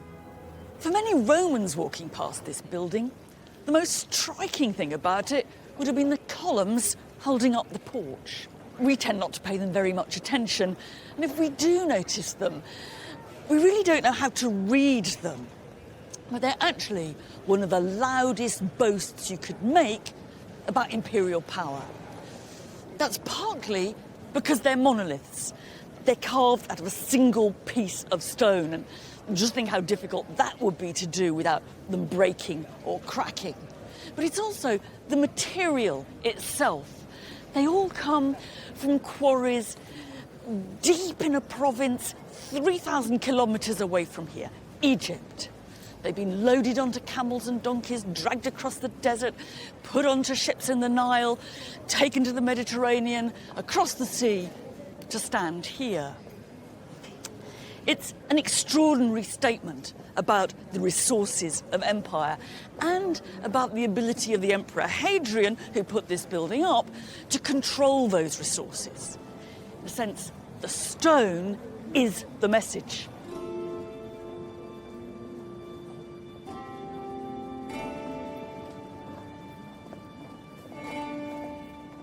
But even emperors couldn't control everything. If you look hard at the building, you'll see some awkward mismatches, some odd misalignments, which make it look as if the architects had been expecting columns a few metres taller and had to make some last-minute adjustments when smaller ones arrived. Maybe the quarry just couldn't supply what was asked for. Or maybe some poor devil got the order wrong. I wouldn't have liked to have been him.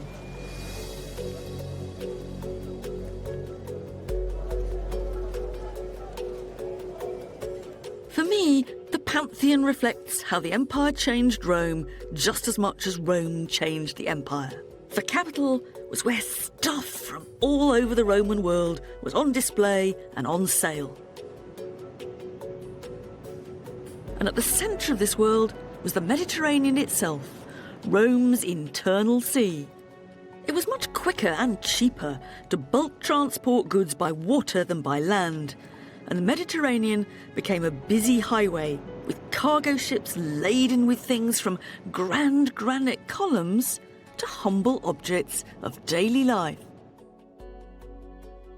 Everywhere you went in the Roman Empire, you'd have found people eating and drinking out of shiny red pots like this. And you still find them stacked on museum shelves everywhere from Hadrian's Wall to North Africa. Most of us, and that's me included, just walk past them without a second glance.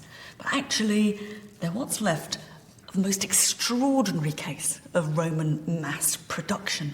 Most of them are pretty plain, but this one's got a more exciting decoration. It's got pictures of the goddess Diana having a bath and being spotted by the unfortunate Actaeon, who gets attacked by his dogs as punishment for having seen the goddess with no clothes on. It's quite hard to place exactly the sort of social level of this, but I reckon it's sort of very, very middle market ordinary. That's to say, there'd be some people who would lust for just one of these bowls for their table. There'd be others for whom this would be normal, everyday crockery. What's really important about all this is the simple fact that it just got everywhere. When people dig us up in 2,000 years' time, I guess they'll find loads and loads of fizzy drink cans and identical trainers across the world. This is one of the first examples of globalization. This is the Roman brand. Through its roads and sea routes, the Roman brand spread throughout the empire. This wasn't only the movement of goods, but people too.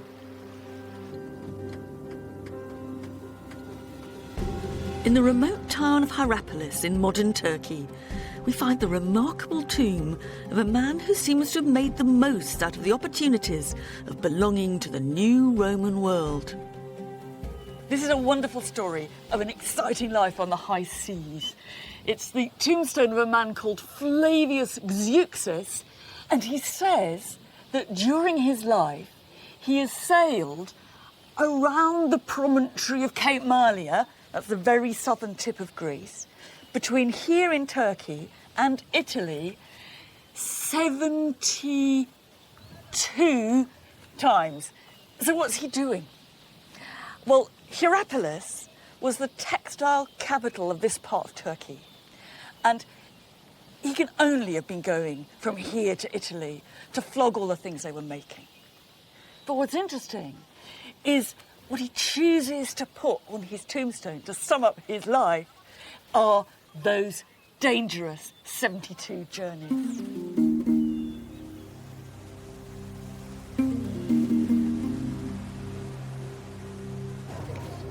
Zeuxis must have been unusually successful, or he wouldn't have bragged on his tomb. But for someone like him, the Roman Empire made the world simultaneously bigger and smaller. Bigger because of the expanded horizons and the distant markets now open to those who dared. Smaller because of the network of connectivity that enabled people and goods to get around the world more easily than ever before. And a key part of that distribution were the ports, nerve centres of Roman trade and commerce. One of the cities that flourished in the commercial world of the Roman Empire was Ephesus, which became a hub of import and export. It had once been an old, famous Greek town, going back centuries, but it was transformed by the Romans. Everything we now see here is the result of Roman investment. And the reason it was so important in the Roman world is simple. It's harbour. Imperial trade needs more than ships and merchants. It needs well-functioning harbours.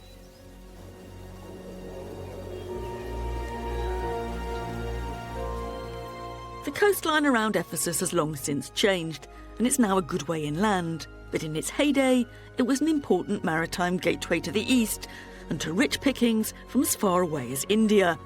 a reminder that the Roman world was much bigger than the Roman Empire, and Ephesus would have felt like the whole cosmos had descended here.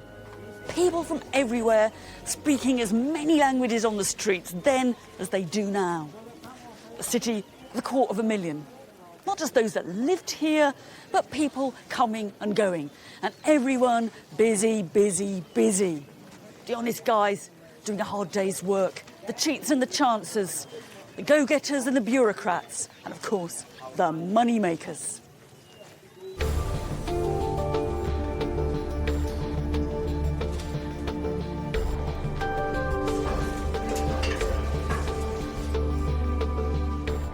If you could afford a pad in the heart of Ephesus, then the chances are you profited from the constant flow of goods through the harbour.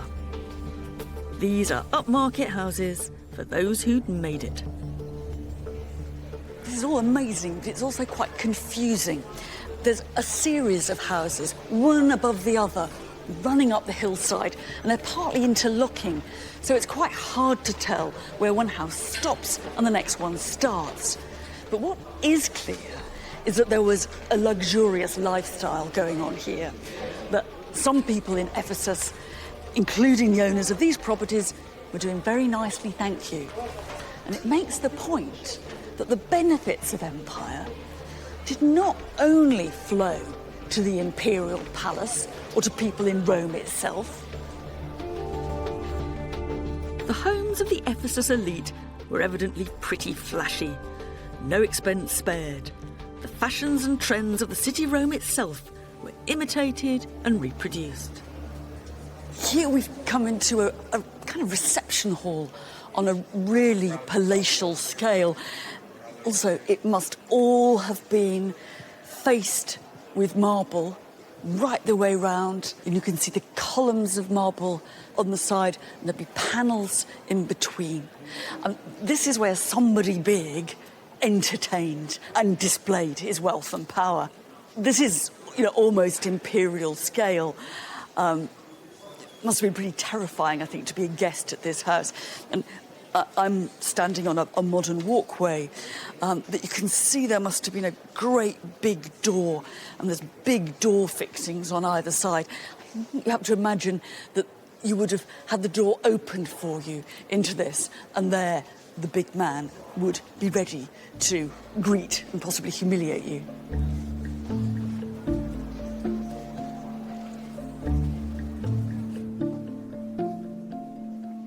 The things that came from the temples of Ephesus really live up to that classy Roman style.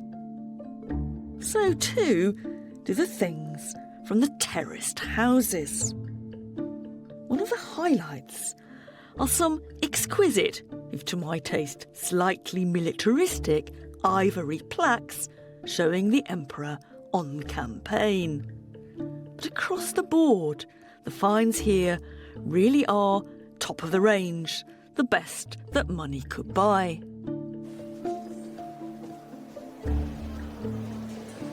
The question is, where did the money come from? Where did these guys who own these houses make their cash? Well, trade, obviously, but to say trade makes it all sound a bit easy, a bit comfortable. It's one of the biggest commodities that came through the port of Ephesus were human beings. This town was a great centre of the slave trade. Slaves flowed through the marketplace at Ephesus like olive oil through Seville. The brutal truth was that many Romans wouldn't have seen much of a distinction between the two. As they saw it, slaves were one of the products of empire. Many the victims of Roman conquest, or kidnapping, or just foundlings. If you wanted to buy a slave, this is where you'd have come. It's uncomfortable to grasp, but the Roman Empire depended on slave labour. And like every other ancient society, the Romans took slavery absolutely for granted. But uncomfortable as it is, if we want to understand rather than just deplore what went on here, we have to try to get into the mindset of those who came to buy slaves. What did they think they were doing? My guess is they thought they were doing their shopping. Perhaps they were here after a gardener, or a tutor for their child, or maybe a hairdresser. How are they going to be sure they weren't ripped off? Could they trade in last year's model? And were they missing out on a special offer next week, 3 for 2? That may seem a very callous way of putting it, but it is the everyday reality of Roman life. Slaves were the operating system of empire, picking the olives, quarrying the stone, mining the silver and constructing the buildings. They weren't just a perk for the rich. Quite ordinary craftsmen or small farmers could have afforded at least one. But if you were the emperor, it would have been thousands. In fact, it's at the Emperor Hadrian's villa just outside Rome at Tivoli that we can still get one of the clearest glimpses of the slave's world and the strict social hierarchy that underpinned the empire. And this is where the slaves lived, in hundreds of rooms. How many were squashed into each one, we just don't know, but I don't imagine we should be thinking of individual bedsits. Some of those slaves were servants or labourers, and that's how we usually think about slavery. But others would have been slave doctors, accountants, librarians, and musicians. These were the people who were needed to power this estate. A slave in the imperial household would have been in a lucky position compared to those working in the silver mines of southern Spain. But the truth is, we can't ever see it from their point of view because they haven't left any account which gives their side of the story, so all we can do is imagine it.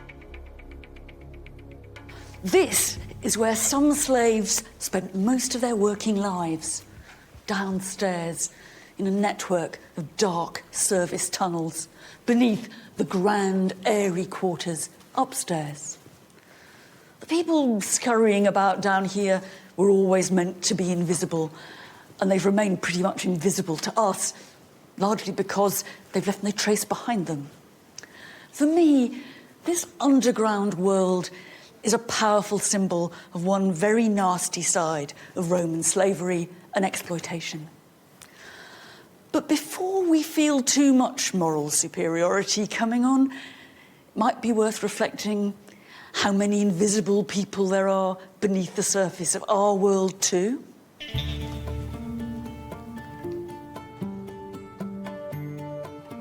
This was the empire that Hadrian kept hidden, a labyrinth of tunnels separating the underclasses from the elite who inhabited the luxurious buildings above. This was the empire that Hadrian wanted to present to the world, and it was built very deliberately to do just that. Even after almost 2,000 years of plunder and exposure to the elements, it's at Tivoli that we can still see, better than anywhere, Hadrian's own vision of the empire, in the biggest palace the Roman world had ever seen. If you came to visit the Emperor Hadrian in his great villa, this is the approach you'd have taken. And pretty impressive it was too. Big flight of stairs leading up to the monumental gates, and on each side, fountains playing, a niche for statues, and there'd probably been some burly guards. In fact, villa is a dreadful understatement. Even palace doesn't quite get it. This imperial residence, Hadrian's country pad, was the size of a town.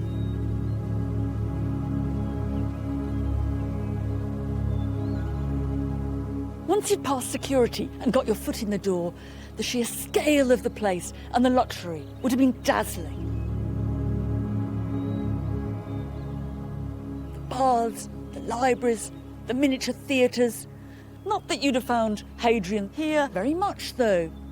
More than any other Roman ruler, he was off for years, touring his empire. Hadrian was always getting on the back of his horse going somewhere.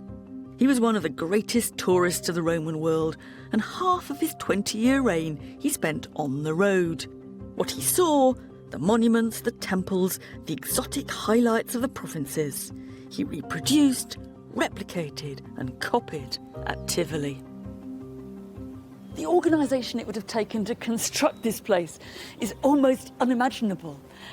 The builders themselves were only a part of it. There were the people who sourced the material, who placed the orders, the architects, the accountants and clerks, and the dinner ladies who catered for the whole team. I don't know if anybody's ever actually counted the total number of bricks in Hadrian's villa.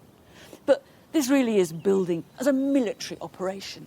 Those bricks now do make it all look a bit naked, but remember, it was originally covered with slabs of marble and works of art.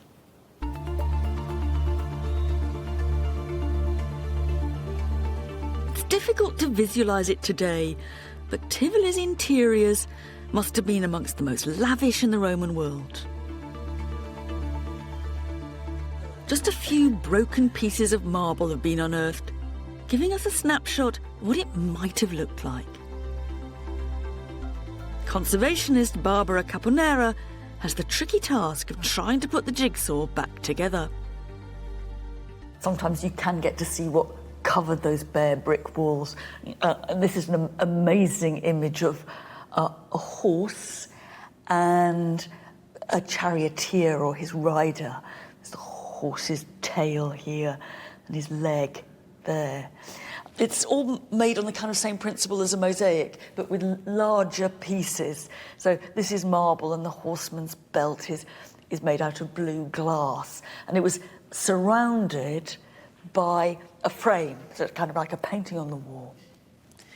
These marbles have been brought in from all over the empire. The horse's body is a rich yellow marble that we know comes from Tunisia. And one of these other fragments here is a great green marble that was from Greece, actually in the area around Sparta. What else have you got, Barbara? È un listello ed è in porfido, e il porfido viene dall'Egitto. Right, so this is porphyry from Egypt, and it can go next to Tunisia.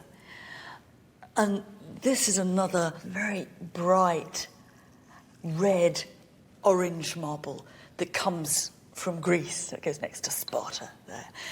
It's almost as if we've got a map of the empire in marble on the walls and the floors of the villa. Tivoli echoes Rome's imperial possessions. Here, statues representing Rome with its mythical founders, Romulus and Remus, sit side by side with the god of the river Nile, representing Egypt. A visual reminder of how far and wide the emperor's domain stretched. At the Pantheon, Hadrian had displayed his power to control the resources of empire. But here he went a step further, trying to evoke on his own estate some of the most admired monuments and landscapes of the provinces, including a slice of Egypt.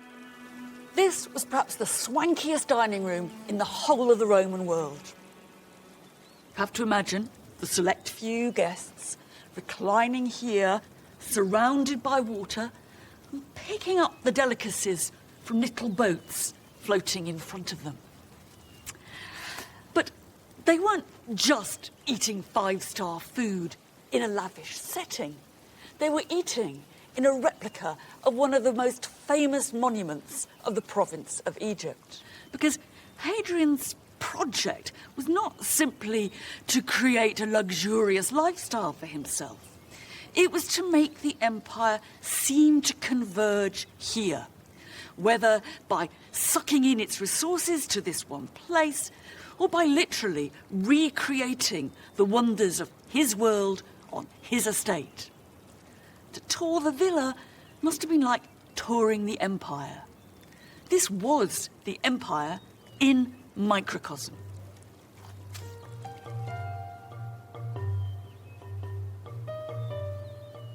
In its ambition, Tivoli captures the essence of an empire that brought together places and people as never before.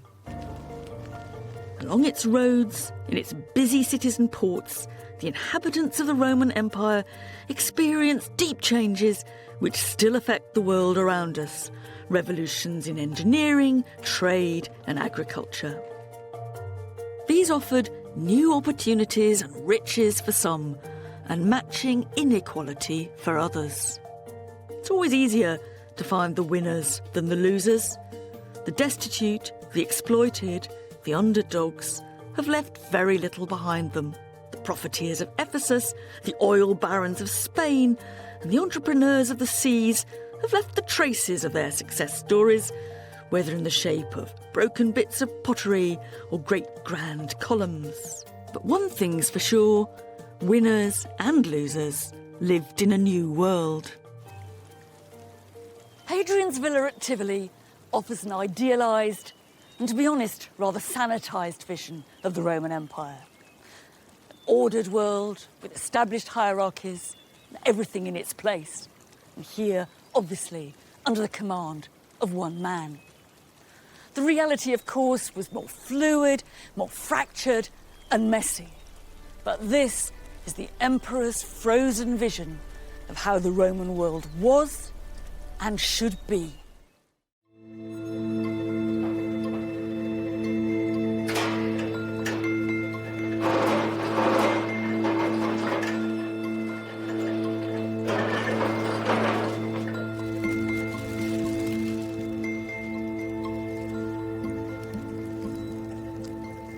This is the skull of a Roman. When we say Romans, we tend to think of men from Italy, dressed up in togas, orating in the forum, tramping over the fields in armour, building bridges and probably overeating. This Roman lived in York, and this Roman was a woman. All we know about her comes from her bones and what was found with them. She can't have been more than about 20 when she died, and she must have been pretty well off, to judge from the nice jewellery that was found with her. There's a lovely little blue necklace, a jet bracelet, an ivory bangle, a nice blue glass vase, and a pair of little glass earrings. There's actually more to her than that. We can tell from the shape of the skull that she was certainly of mixed race. Either she came from North Africa, or maybe her parents, or perhaps her grandparents. So she really makes us think. Who were the Romans, and what did it mean to be Roman?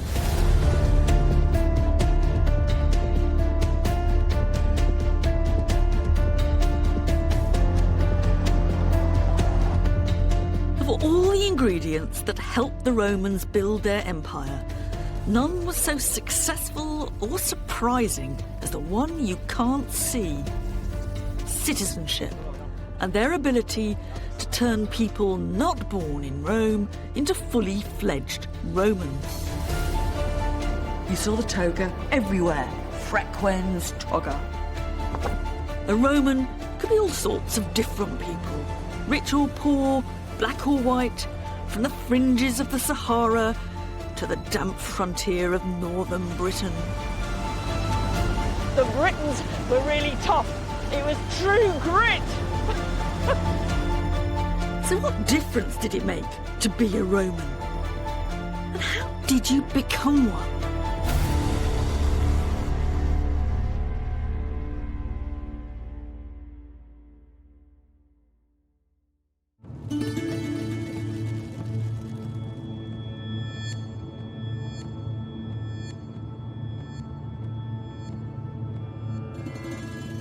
Buried behind a modern industrial estate in southern Spain are the ruins of a small Roman settlement. You have to be pretty determined to find this site. I don't think it's on the main tourist beat, really. This is the beginning of the entrance to the site. It's beginning to look a bit more hopefully Roman. Right.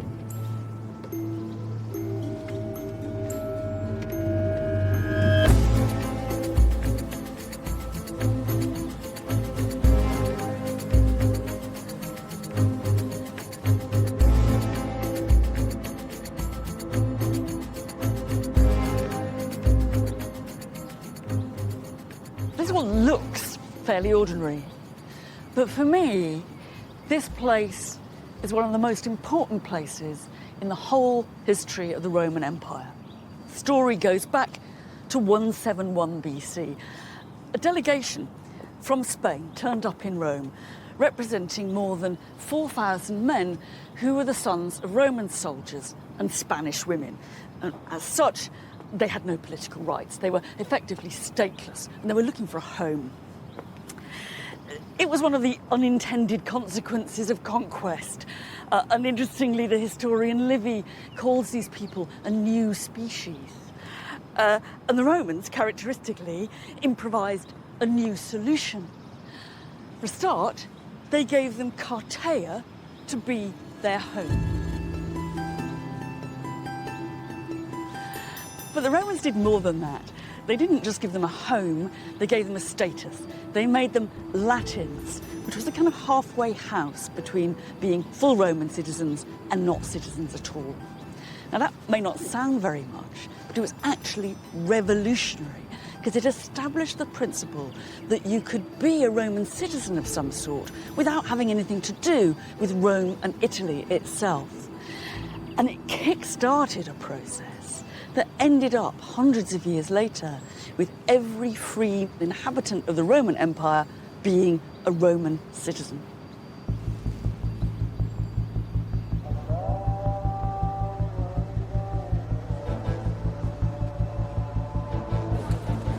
Throughout history, citizenship has come in many forms.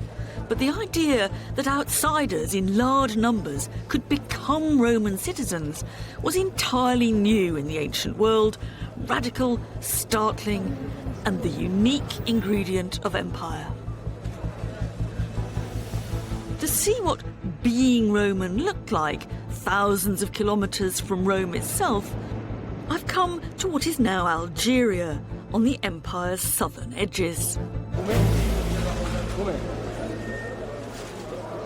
When the Romans conquered a place, they didn't set about imposing their norms. They didn't make people learn Latin.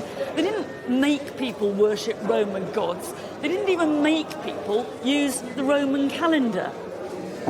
They exercised their power through incorporation. Now, I'm not talking about the poor suffering peasants here, but they managed to get the local elites on side.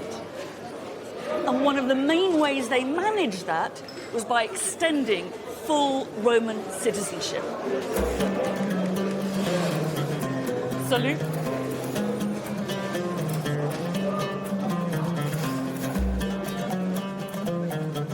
Roman citizenship was always a gift. You didn't have to pass a citizenship test or pay a fee. You didn't have to learn Latin, and you didn't have to salute the flag. Not that Romans had flags, but you know what I mean. So why would you want to be a Roman citizen? Well, there were all kinds of particular legal rights it gave you to make contracts, marriage rights, and it meant you could never be crucified. But I doubt that that's what's driving most people. The important thing about Roman citizenship was that it gave you a stake in Rome. It's a bit like the American dream. We know it doesn't work for most people, but the dream still matters.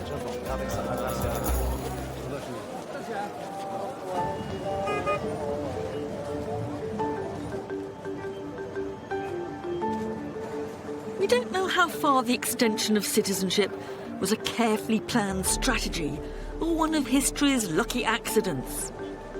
But the Roman Empire worked better by bringing people in and not by keeping them down. Now, we shouldn't exaggerate the effect. I bet many locals here wouldn't have been keen on becoming Roman citizens or wouldn't have cared either way. And in any case, imperialism is never cosily consensual. Algeria is no stranger to the conflicts of empire, to put it mildly. From the ancient Phoenicians, through the Arabs and Ottomans, to the French, and that's not to mention the Romans. In fact, It's in Algeria that some of the most impressive Roman remains in the whole world are to be found. And they have really important stories to tell. The story of Roman Algeria began, as most stories of the empire began, with the brutal oppression of the native population. I'm driving through what were once the killing fields of Africa. It's where the Romans fought for decades, and even after the conquest proper, there were thousands of soldiers stationed here, policing and nudging the frontier south. Even in parts of the empire where there had been no towns before, the Romans sponsored, encouraged, and bankrolled the building of cities, Roman style. Timgad was originally built for retired Roman soldiers serving nearby to settle. And it reveals a lot about how Rome put down roots far from Italy and how its identity and culture flourished at the fringes of the empire. I'm beginning to get my bearings now. This must have been one of the main gateways into the town. When you first walk in, it looks a terrible jumble, actually. But almost instantly, you come to a cross street. You can see another paved street on an absolute grid pattern. This must be one of the best surviving examples of Roman town planning anywhere in the empire. It's a pretty aggressive statement of Romanness in the middle of the desert, which means it's not that hard for me to find my way around. And I guess I'm now in a little house and a rather splendid door.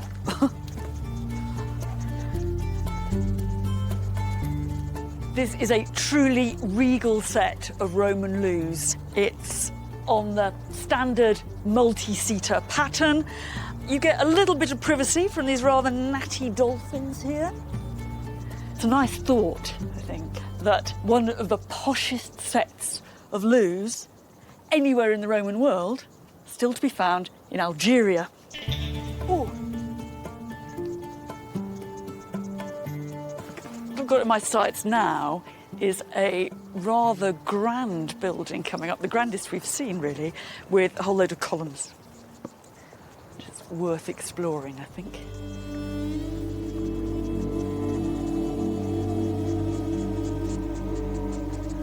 Rather posh entrance courtyard. What on earth is it? This is really interesting. It's a biblioteca, it's a library.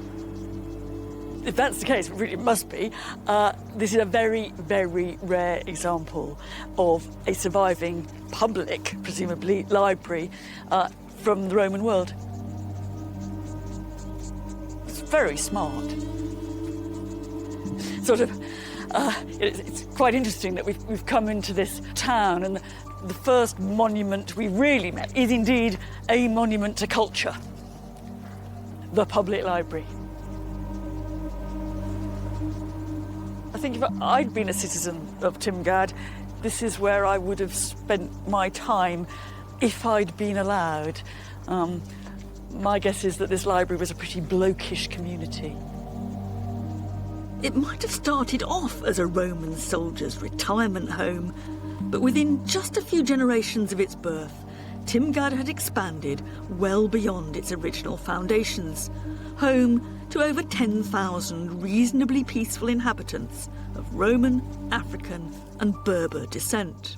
You might expect to see a very filtered down version of Romanness here, and yet we find quite the opposite. This is the main square, the forum, the centre of business life, commerce, law and local government. What's striking is it actually looks so standard. Anyone visiting here from Roman Italy would have instantly recognised this as the Forum. And yet, we're just on the edge of the Sahara. Whoever designed this must have been working from some kind of kit for Roman forums. Or actually, a kit for a whole Roman town.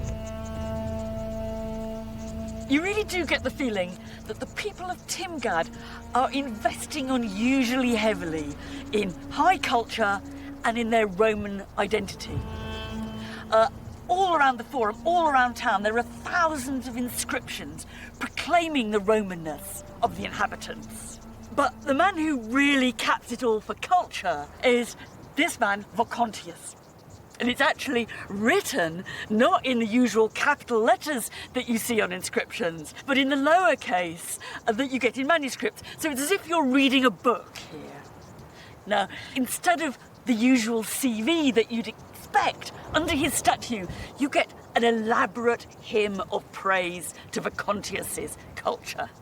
The Ordo, the local council, has put this up to him. It's the council of the town that lives next to a spring that brings it water.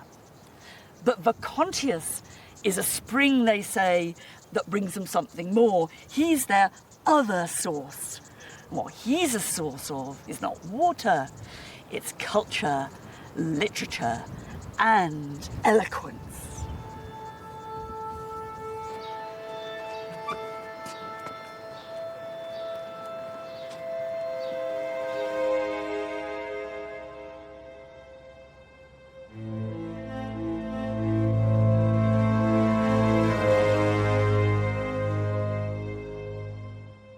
Here, on the margins of the empire, the people of Timgad are as committed as anyone else to showing they are Romans.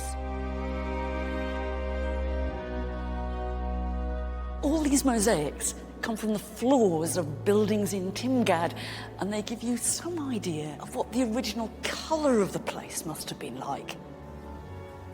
And also the richness.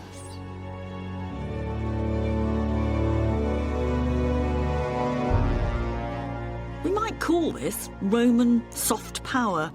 Most of the people who lived in Timgad would never actually have seen Rome. But they're using their Romanness as a badge of honour, a way of showing they belong. That must come from a little bath building. Have a good bath, it says. And I suppose it means flip-flops only in here. And here we've got some of the classic scenes of Roman mythology. There's the goddess Venus up there, rising from the ocean and balanced a bit awkwardly on the bum of a sea monster. And there is the god Neptune rowing his trident. He's the god of the sea. What's interesting is that there are artists around here who can produce this kind of stuff. And the people of Timgad are literally at home with it. They're really unmistakably doing the Roman thing.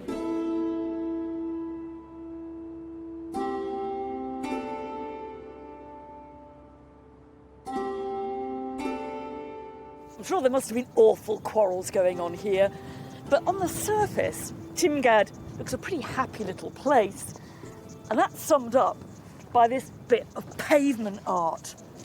What it is a gaming board with words written across. In fact, you move your piece from letter to letter, and the words make a slogan.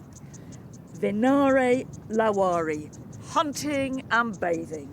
Ludere ridere, gaming and laughing. Orchest vivere, that's living. Kind of makes you realise how far this place and its inhabitants have come. They started out as a bunch of top ex-squaddies.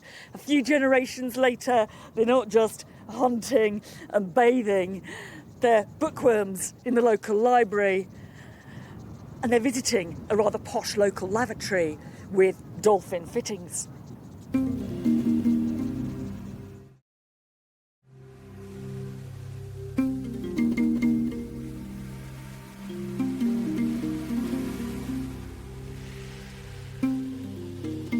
In some ways, it didn't matter how far from the centre of the empire you were. Being Roman meant belonging, if you had lots of money. By allowing the local elite into the club, Rome secured their support. In return, the local rich felt part of a bigger world, And it's here in Algeria that we have one of the most extraordinary cases of how one could climb the greasy pole of Roman political power. This is a really proud boast of success. It's a standout memorial designed to show just how far you could go even if you were brought up on the margins of the empire in what's now rural Algeria. It's put up by a man called Quintus Lollius Urbicus to his dad, to his mum, his brothers and his uncle. But most of all, it's put up to himself. We know precious little about Urbicus's roots, whether he was of Roman or Berber descent, or perhaps both. But what we do know is that he grew up just a few kilometres away from the family mausoleum in the small, remote Roman town of Tidis, and his family were Roman citizens.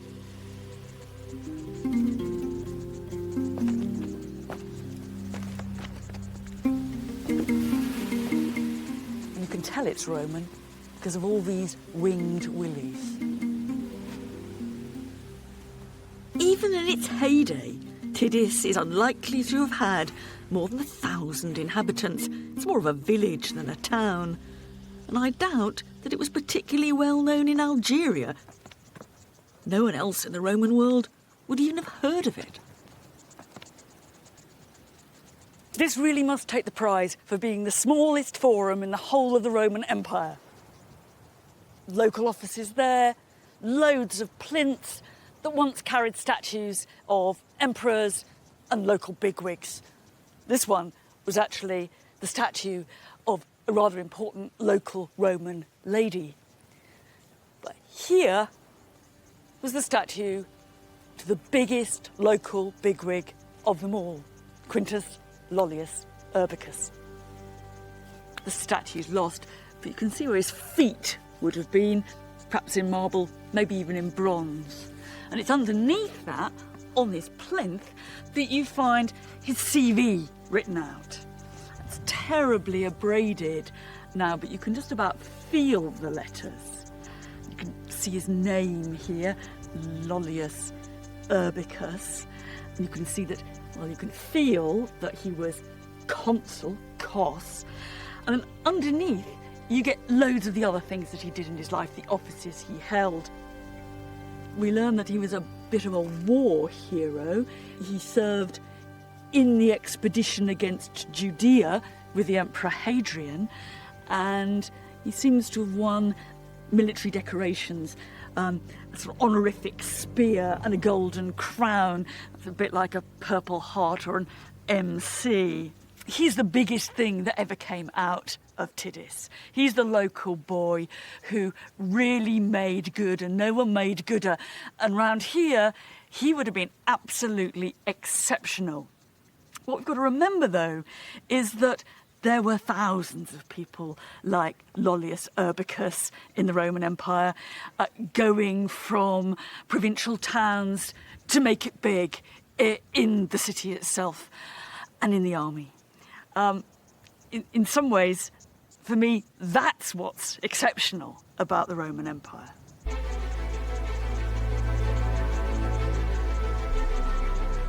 The story of Urbicus doesn't end here.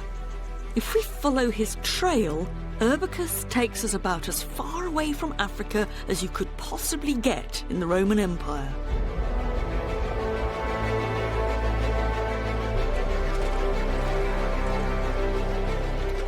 To the empire's northern frontier.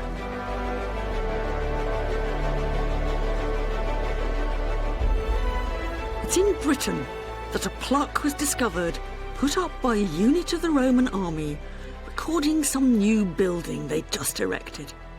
This unit says they're working underneath Quinto Lollio Urbico, Quintus Lollius Urbicus, who was leg aug. He was the legatus Augusti. He was the emperor's representative. That's to say, he was the governor of the province. So our man from Africa has ended up with the top job in Britain. So what we have here is one provincial turned Roman now governing other provincials on the other side of the Roman world. And that was part of a regular pattern. What Julius Caesar from North Africa made of his time in Britain, we can only guess. But in the Roman imagination, this island had particular significance. By expanding beyond the Mediterranean world and conquering a place across different seas, they were venturing into the unknown. For the Romans, this wasn't just the sea, it was the ocean. It was part of that vast waterway that went round the inhabited world. It meant really that Britain was in another world. That made it hugely attractive to conquer and explore, but it was almost as if they were going into space in our terms. And of course, they told loads of tall and not so tall stories about what you might find in Britain when you got here. It was cold, it was wet, it was foggy, and the sun didn't shine very much. But the natives had weird habits. They grew very tall because it was so cold, and they lived to a vast age, 120 years old, you find people here. Some people even said it didn't exist. But there were others who thought that actually Britain was where you found real virtue. The Romans have become corrupted by decadence and luxury. The Britons, however, were really tough. It was true grit. Britain was certainly the perfect target for the doddery Emperor Claudius, who needed a decisive military conquest to bolster his unmilitary reputation. Yet like anywhere, even here, where the cultural gap was perhaps at its widest, an outsider could become Roman if he served for 20-odd years in the Roman army. A clever mechanism that turned the conquered into the conquerors. These pieces of bronze must once have been someone's most precious possession.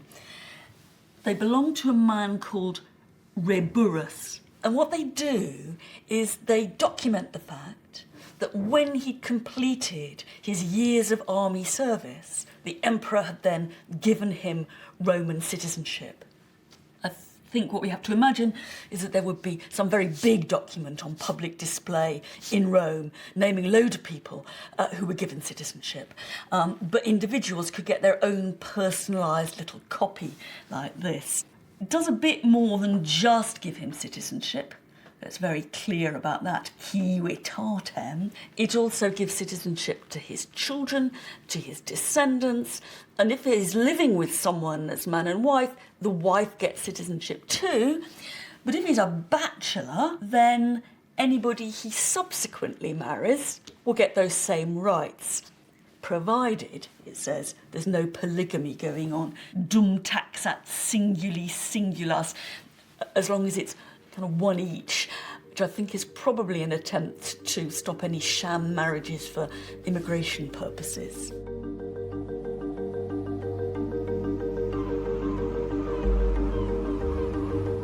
Romulus was Spanish in origin, but he'd done his military service in Britain and almost certainly settled here on retirement. He was one of very many. Because long after the Emperor Claudius had celebrated his British conquest, guerrilla warfare raged on, and there were thousands of Roman soldiers based in barracks across the country, like this one, tucked away amongst modern terraced houses in South Shields. This all looks very Roman and very military, but we shouldn't imagine that this was a world in which Roman soldiers were cooped up in their barracks and the native British were somewhere outside. There were all kinds of things going on here and all sorts of people, as traders and money makers, slaves and women and children. It was a small community, but a very mixed one. And we certainly shouldn't imagine that all the Roman soldiers came from sunny Italy, just itching to get back home to better weather and better food. Most of the men actually came from places much like this in other parts of the empire, from Belgium, Germany, or northern France. And for a real glimpse into the cultural complexity that you find on the northern frontier, I think this tombstone is absolutely extraordinary. It's the tombstone to a woman called Regina, and she is an ex-slave, a liberta, and she's the wife, conjugue, of a man called Barbatus. And Barbatus wants us to know that he is from a long way away. He's Palmyrinus, he says very proudly across the middle. He is a man of Palmyra, that's in Syria. She came from down south. She's Natione Catwalona. She's a member originally of the Catvaloni tribe, somewhere around St Albans now.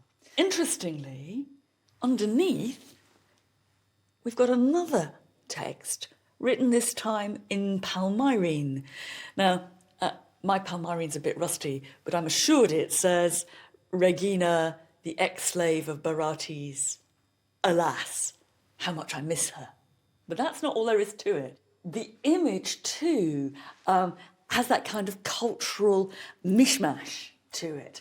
I mean, partly, she looks here like many Roman women are represented in death. They're obedient, they're doing their spinning. You've got her wool down here, got a little treasure chest here. But it's not quite as simple as it seems, because various bits of the image seem to be drawn almost directly from Palmyrene or Syrian examples. Sadly, someone's bashed off her face, but what you can still see of her hairstyle is a kind of hairstyle that you find in tombs in Syria. And this little idea of having the spindle held in her hand and put across her lap, that's also found very often in Palmyra. So you've got Palmyrene, Roman, British identity being paraded both by the writing and by the image. Now, for me, this raises any number of questions. I mean, I wonder, for example, how a poor girl from the Catvaloni tribe ended up being a slave of a Palmyrene and eventually marrying him and ending up here on Hadrian's Wall.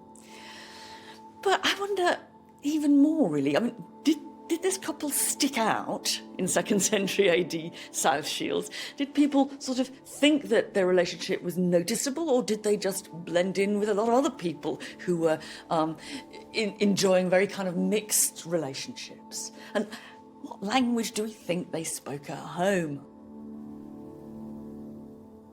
And I guess overall, this looks to me as if it's an absolutely perfect example of the kind of clashes of cultural identity, the merging of cultures, if you like, the sort of cultural mess that you find when you look carefully at the kind of communities you have here.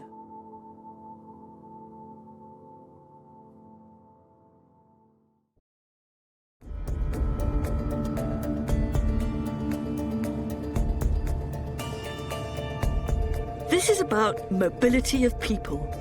This was a world where people moved around freely. All kinds of migrants travelled the empire in search of a career opportunity or simply dreaming of fortune. And we can see what this mobility meant by looking at their skeletons. It's changing our view of the communities of Roman Britain. They weren't static little places, but full of people born elsewhere. Archaeologist Hella Eckhart from the University of Reading has been investigating the identity of individuals discovered in ancient burial sites throughout the country. How do you actually go about working out where the guy or woman came from? We usually start with the grave goods, and here you can see an array of finds from Catterick, and they're quite unusual. So there are crossbow brooches here like this, and they are thought to be worn as badges of office, so soldiers and administrators wear them. And the object itself might not be unusual, but the idea of placing it in the grave is. So this is hinting foreignness? It is. Then what do you do to the skull?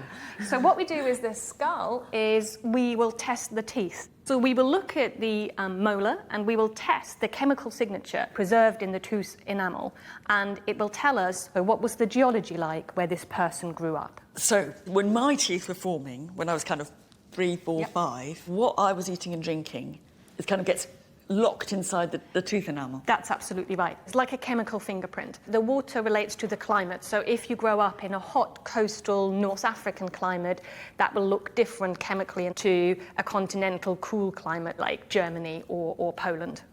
Right. And for this one? For this one, we think that this individual and a whole group of most of these men come from somewhere colder and more continental. Be somewhere like Germany or Poland, something like that. Right. So Polish migration to Britain isn't as new as we think. If I were to ask you to just guess, what rough proportion of the people in Roman Britain do you reckon didn't grow up here? If we look at the countryside, for example, we simply don't know. We haven't tested, and we assume that people didn't move very much in the countryside.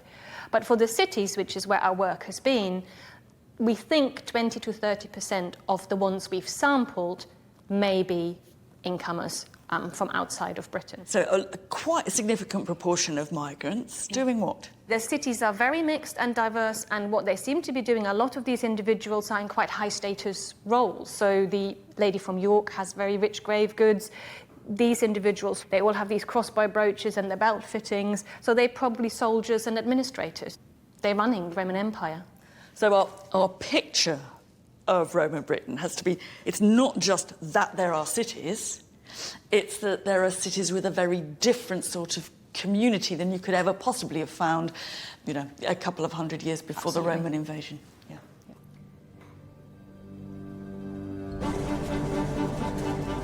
These migrants, Poles and Germans, people like the Yorkshire lady with roots in North Africa, or Baratis from Syria, made the Roman Empire just as much as the emperors and the politicians did.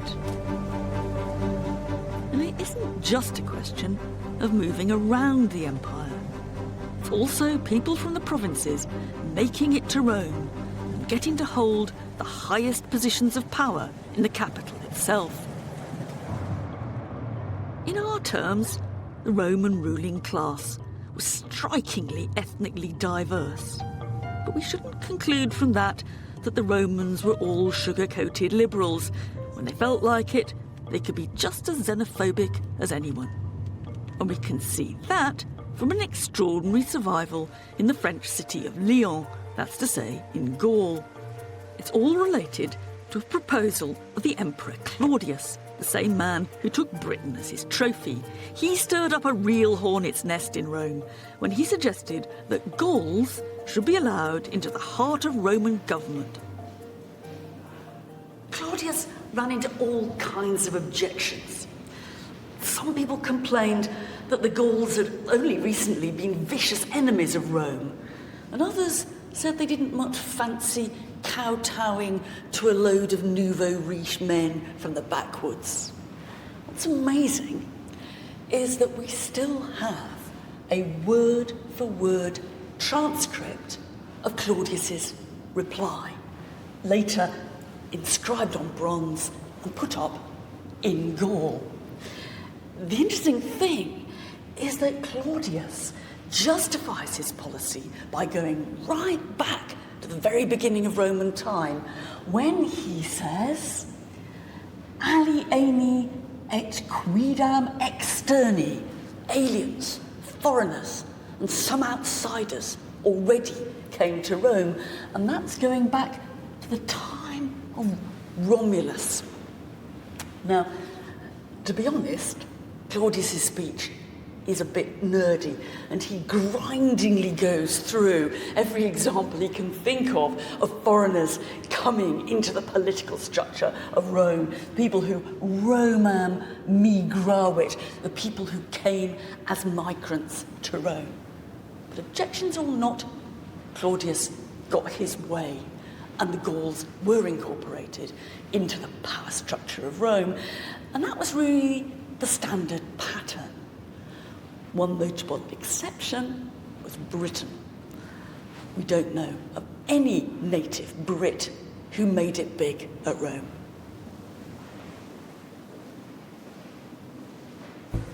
If the Brits never dominated Rome, the Roman way dominated Britain. Whether that was spending their afternoons, like we imagine every Roman did, going to the baths, or whatever the weather, dressing up in a sheet.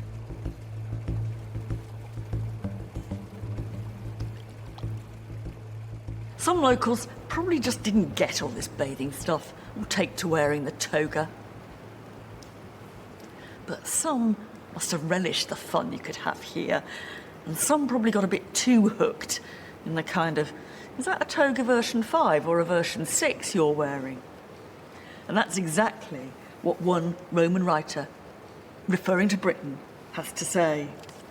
He says, you saw the toga everywhere, frequens toga.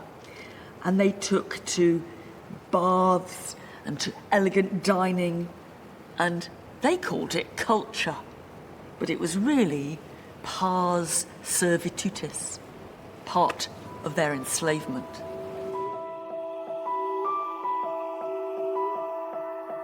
This was partly mocking the people for their Roman pretensions, and at the same time acknowledging that it played into the hands of Rome.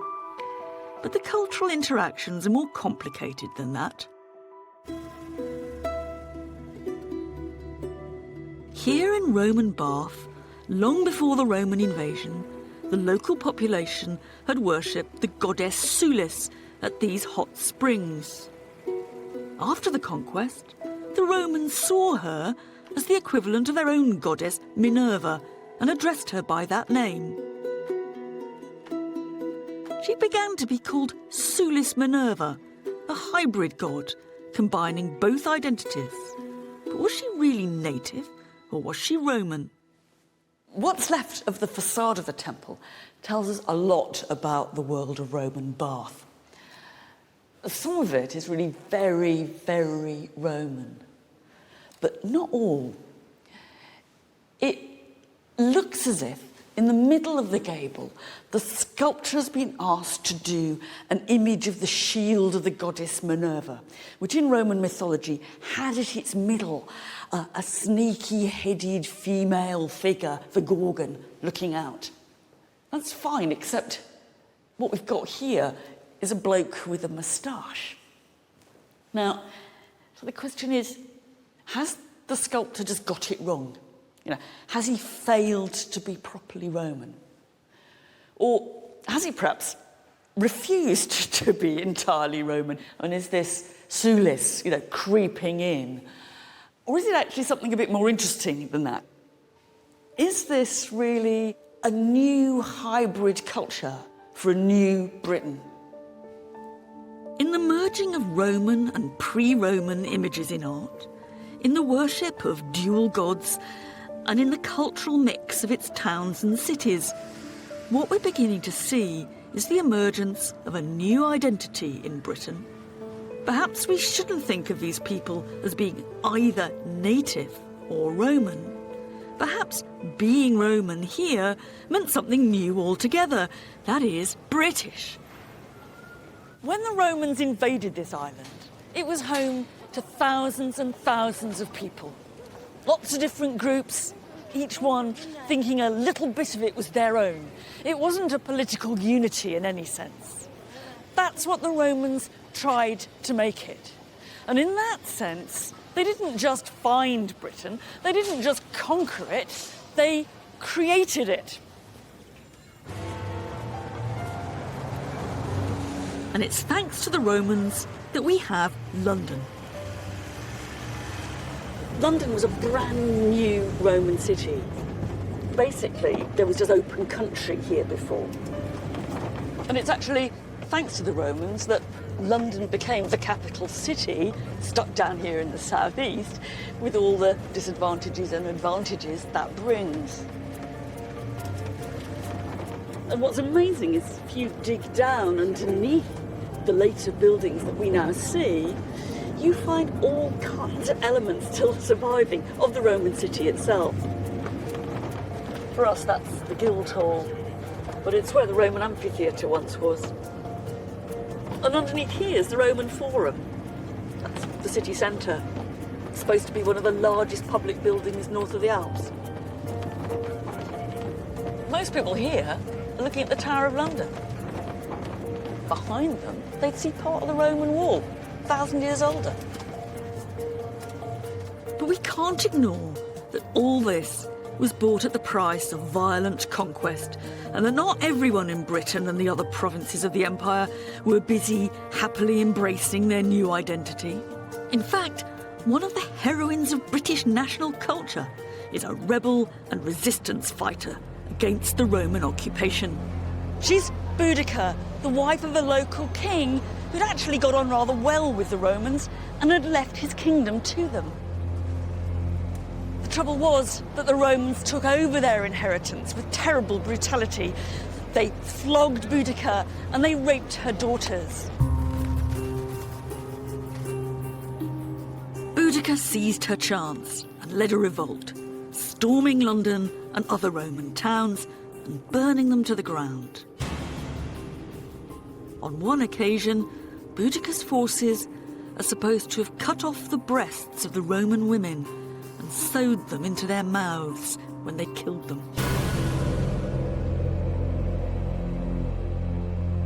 In the end, however, Roman firepower won out, as it always did, and Boudica killed herself.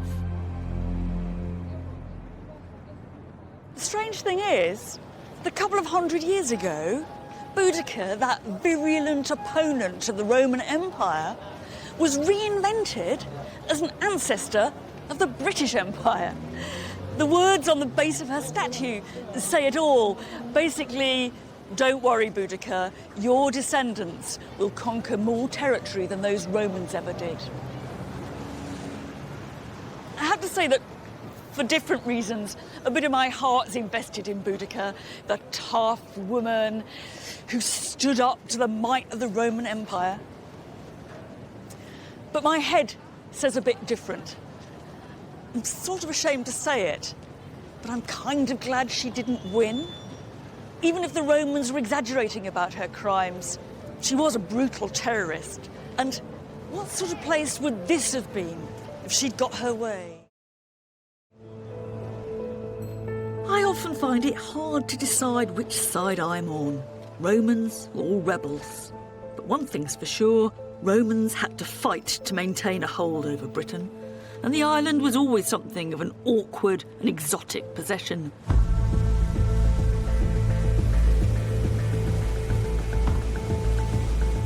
On the other side, going east, things are very different.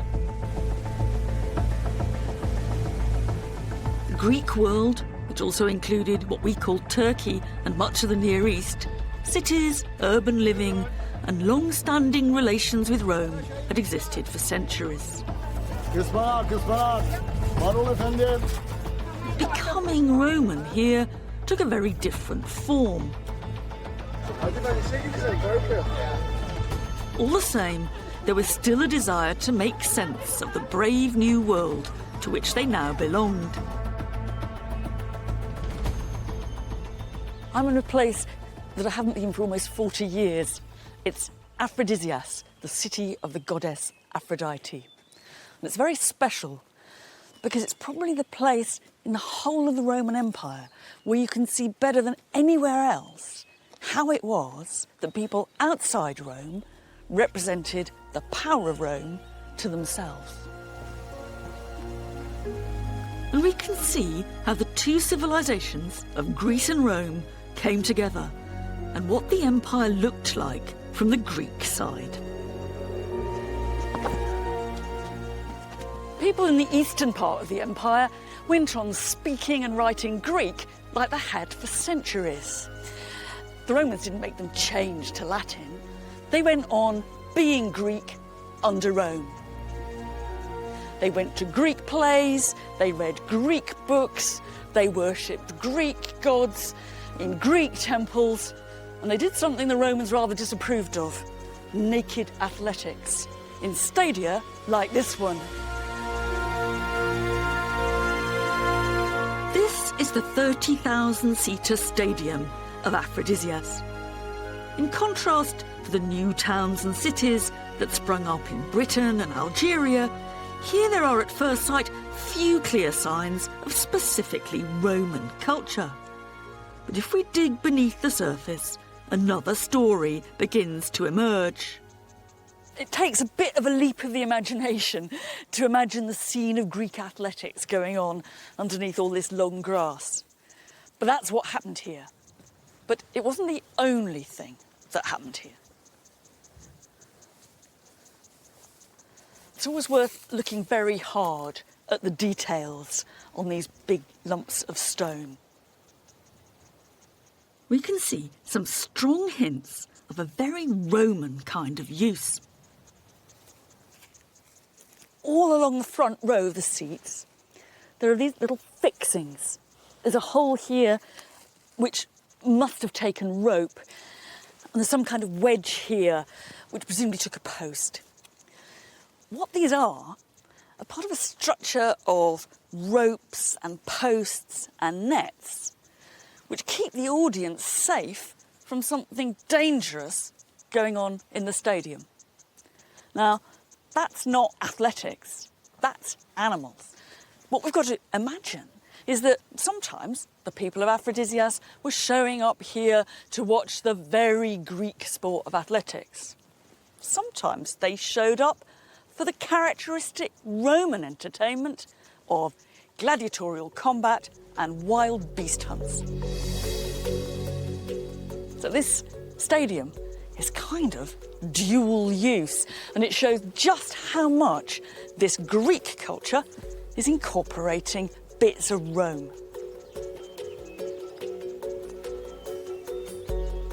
And there's another, even more obvious way that the people of Aphrodisias incorporated Rome into their own cultural world. That is, in the worship of the Roman emperors, and in a brand new sanctuary sponsored by some local grandees for exactly that purpose. This is one of the most important archaeological discoveries of the last 50, even 100 years. It's a temple complex dedicated to the honour and worship of the Roman emperor. And I'm sitting on the temple steps. We have to be a bit careful about what we mean by worship. I think there's no chance that the people of Aphrodisias thought the Roman emperor was just the same as Zeus or Aphrodite or any of those traditional gods. What they did think is that the power of the Roman emperor was very like the power of a god, and they worshipped him in those terms. Temples dedicated to the Roman emperors have been found all over the empire.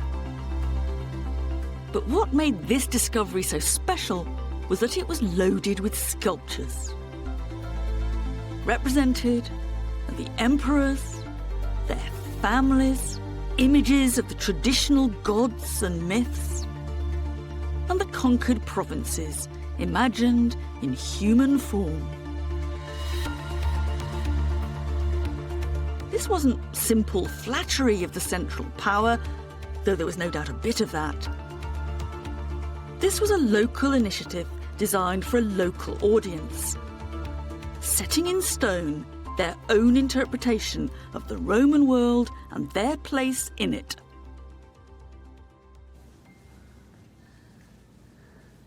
And here's an almost naked emperor having a go at a province. What's quite interesting about all the ways that provinces and conquered territories are represented in this series is that they're all female. So there's a wonderful bit of gender, or a horrible bit of gender politics going on with the heroic, masculine emperor slaughtering or raping the helpless woman. A woman trying not to reveal her naked body. And is putting her hand up, probably to ask for mercy. He's got his hand tugging on her hair. The caption is wonderfully revealing. The emperor is Tiberius Claudius Caesar. That is the Emperor Claudius. But the province is a bit of a surprise because she's Britannia. It's about the easiest bit of Greek you could ever see. This actually is the very, very first image of Britannia ever to appear in world art. And I think it's a bit of a shock to discover that she's not appearing as a proud warrior woman on the back of a coin, but she's here as a rather sad victim of what is, to all intents and purposes, rape by a Roman. But it's funny though, once you get down to look at the captions, you start to see these sculptures in a bit of a different light, because they were really meant to be seen very high up from below, and they look quite different from this angle. And the lower you get, actually, the better this one works. And so, if you actually lie down, what you find is you're looking straight up into the rather pathetic face of Britannia. And that must be the view of her that the Aphrodisians walking down the porticos must have had. We can only wonder what they would have thought as they looked. My guess is that a few of them might have been on Britannia's side, but many of them would have been in awe of the godlike power of Claudius, and many would have seen Rome's glory as their own, not so much subjects as partners in the empire. Here you could be Greek and Roman with no contradiction. For me, the really important thing that comes out of all this is that there was no single way to be Roman. We've been all over the Roman Empire, and we found Romans in togas, in tunics, in trousers probably. We found them speaking Latin, Greek, Celtic. There wasn't a rule book for how to be Roman. In fact, it was the sheer diversity and the acceptance of diversity that actually underpinned the Roman Empire.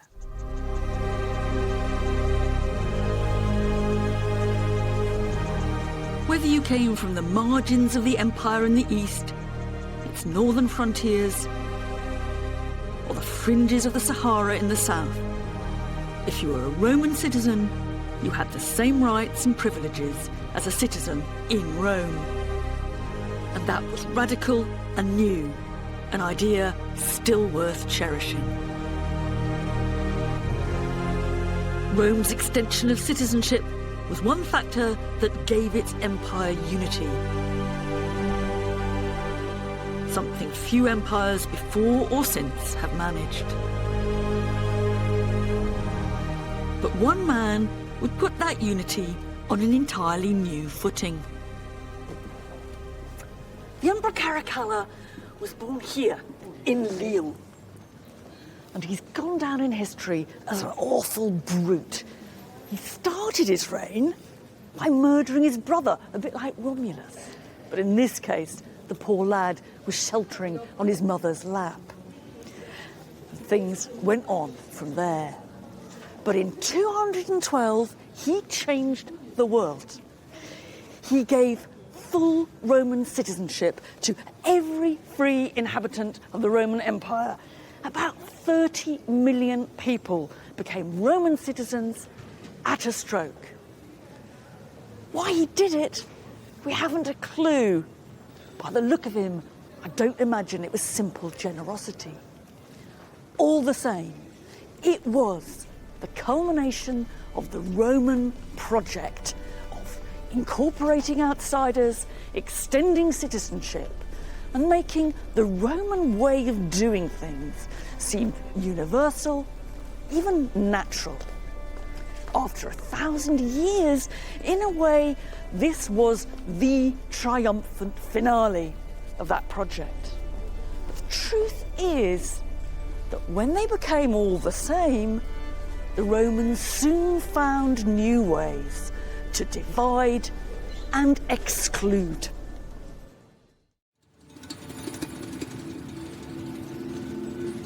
This is the main gate of a great Roman city on the empire's northern frontier in Germany. It advertises the presence and the impact of Rome. And it's still here, 2,000 years later. Rome was built to last. But it didn't.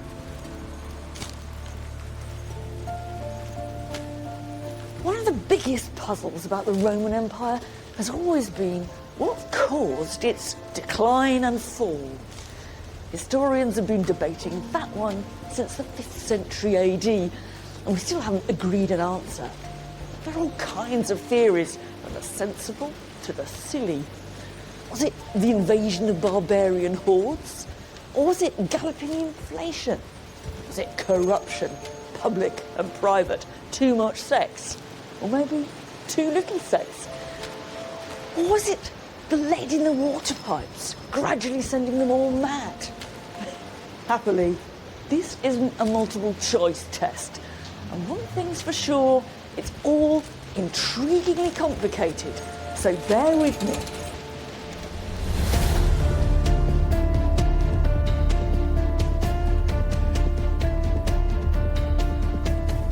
From its mythical origins to the reality of empire, stretching from Britain in the north to the fringes of the Sahara in the south, Spain to Israel, the Nile to the Rhine. The Roman world was more culturally diverse, productive and connected than anything that had gone before.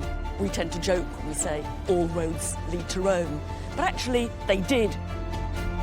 It seemed like Rome had discovered the art of imperial longevity, thriving not only by exploitation, but by creating citizens.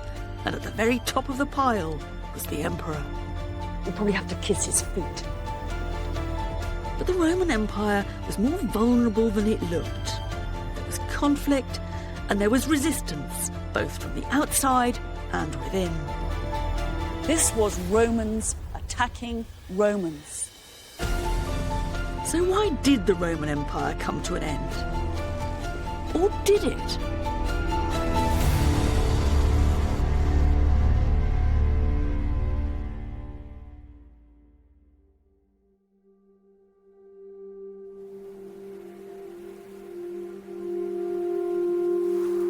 No one's ever going to know for sure what caused Rome's decline. It's not the kind of question that you can ever answer once and for all.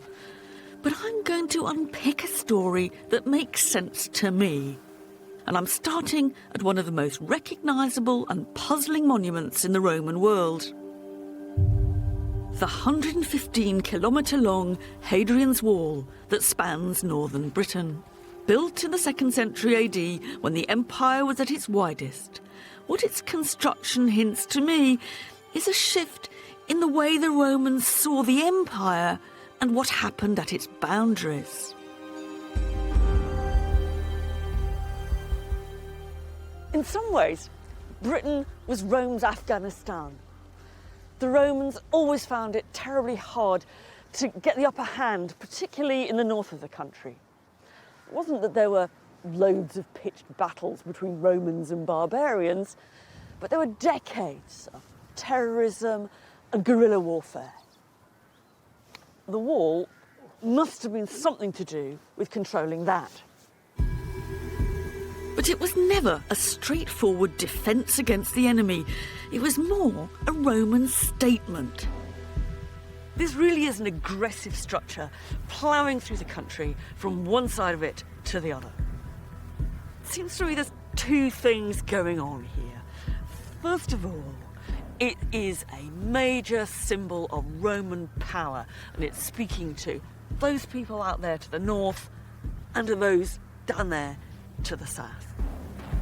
But there's also a new idea of what an empire is that's at stake here. They're starting to say the empire has an edge, it has a boundary. And they're doing that here and in other places in the empire. And this is the start of the empire being mapped. And that made a big difference. As we know now, the moment there's a physical barrier, whether it's a wall, a fence or a river, It doesn't just keep people out, it also entices them in. And there was an extra urgency to that when almost everyone inside the empire was a full Roman citizen, almost everyone outside not. It wasn't a simple standoff between insiders and outsiders, Romans and barbarians. The frontiers of the empire were always pretty porous in our terms. You even find so-called barbarians serving in the Roman army. All the same, there was a whole series of flashpoints that put the empire on the defensive against invaders, against waves of refugees, and against economic migrants. And to be honest, it was quite difficult to tell the difference between those three. The effect of all that was somehow to turn the empire inside out. The centre of things was now on the margins. That's where more and more Roman cash was spent. It's where more and more Roman resources were eaten up.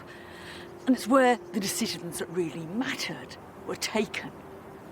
In a way, the Romans on the frontiers, the soldiers and the generals became the key power brokers.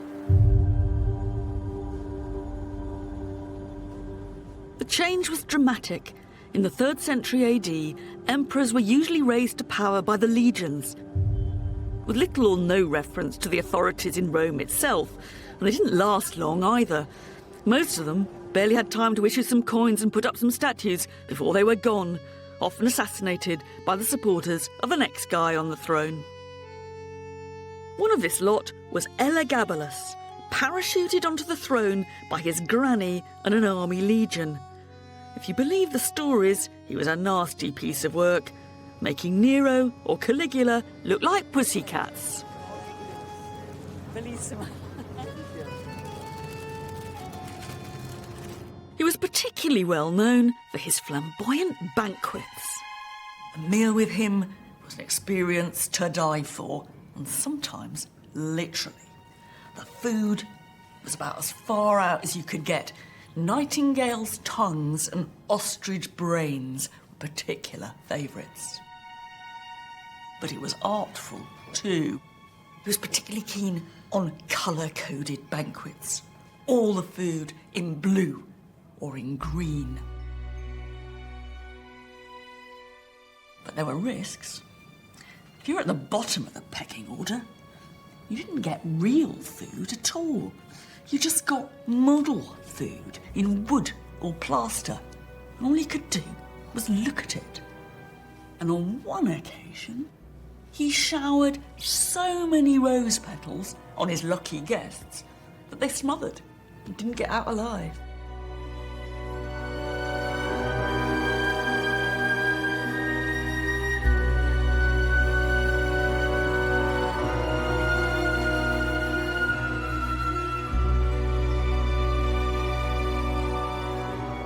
The emperor was a complete fashion freak. He never wore the same pair of shoes twice. He had his mum in the Senate, and he loved being pulled along in a wheelbarrow by naked ladies. He even went so far as to change sex, and he had a vagina surgically constructed. Now, this isn't all literally true.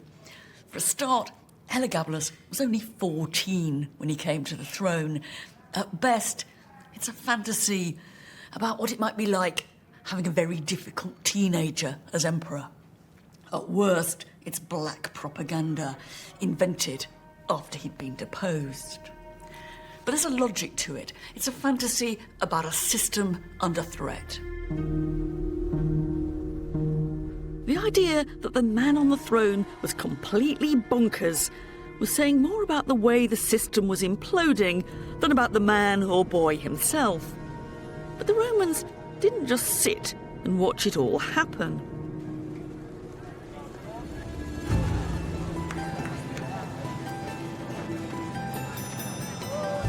And the best way to explain how they tried to restore order... Prego, signora. Ah, grazie mille. Buon appetito. ...is with another meal. This is called pizza romana. And one thing's for sure, no Roman ever ate it, because for a start, they didn't have tomatoes. But if you suspend disbelief for a bit, it's quite a good way of visualising the problems the Roman Empire's facing. The pizza is the empire. Rome is a tomato in the middle. Problem number one, the empire's very big. Communications across it, very slow. But Rome's here. It's really weeks away from getting its commands out to the frontiers. So what do they do about it? Well, as usual, the Romans improvised. They decided to cut the empire in two. It's quite difficult cutting an empire in two. And you can even go further. And you can say, divide the empire into three with 3 joint emperors.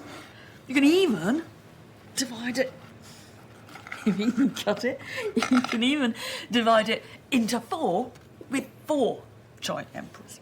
The advantages of this are obvious. You get manageable chunks to administer. One emperor for that, one for that, one for that, one for that. The disadvantages are obvious too. This guy decides he wants to have this person's share, and so you get conflict. And what looked as if it was kind of devolution turns out to be disintegration.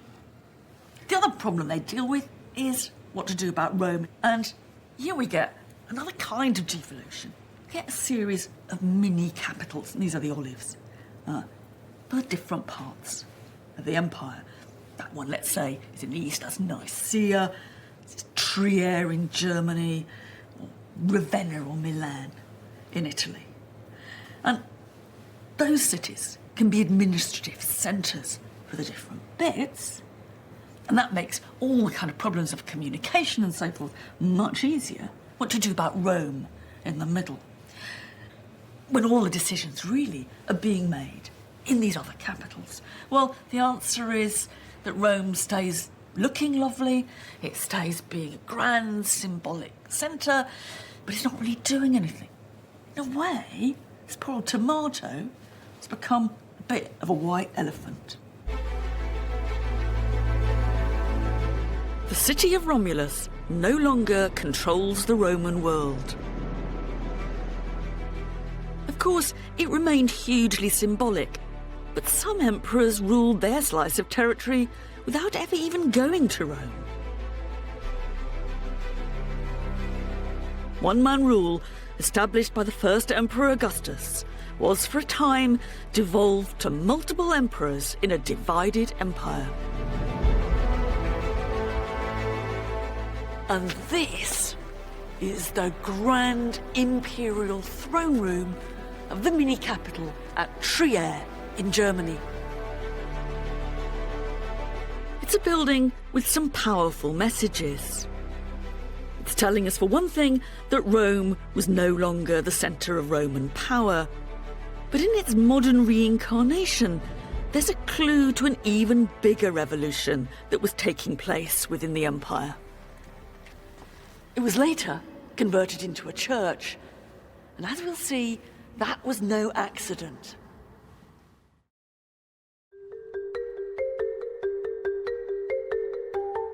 Because there was something bigger happening than any of those problems on the frontiers, mad emperors and rivalrous legions. The entire Roman belief system was being challenged. And to understand that, we have to go further back into Roman history to see how the relationship between the gods and the Roman state had traditionally worked.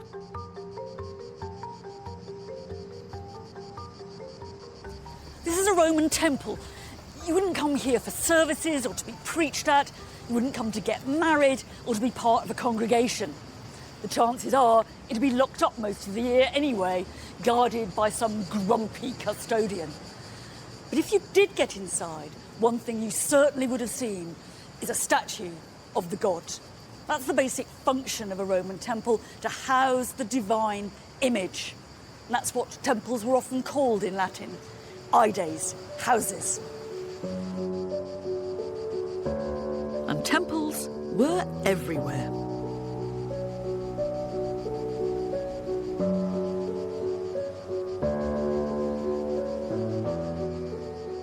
So why did they need so many?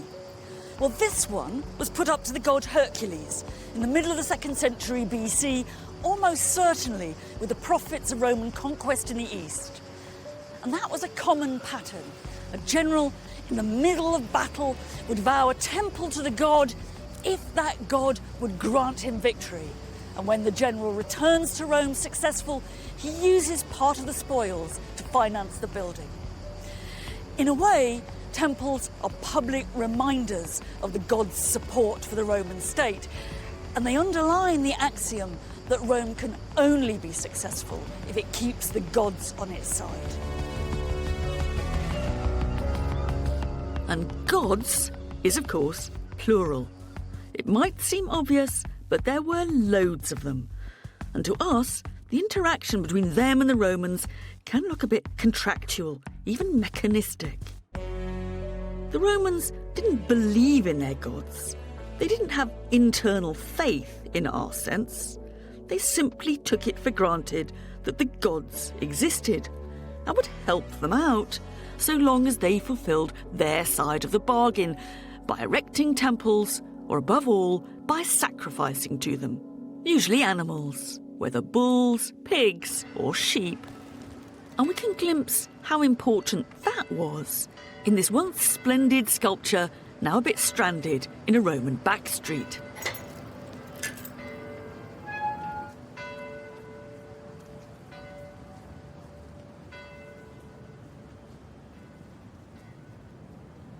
Here we've got a scene of sacrifice to the gods.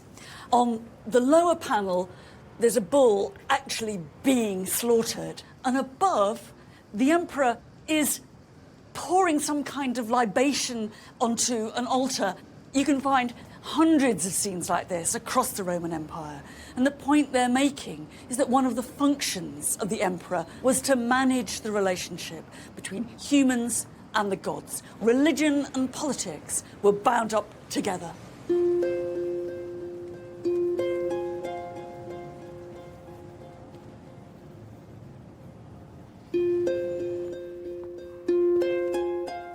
There's a decidedly public, a decidedly matter-of-fact side to all this. But that doesn't mean the gods didn't also have a personal impact.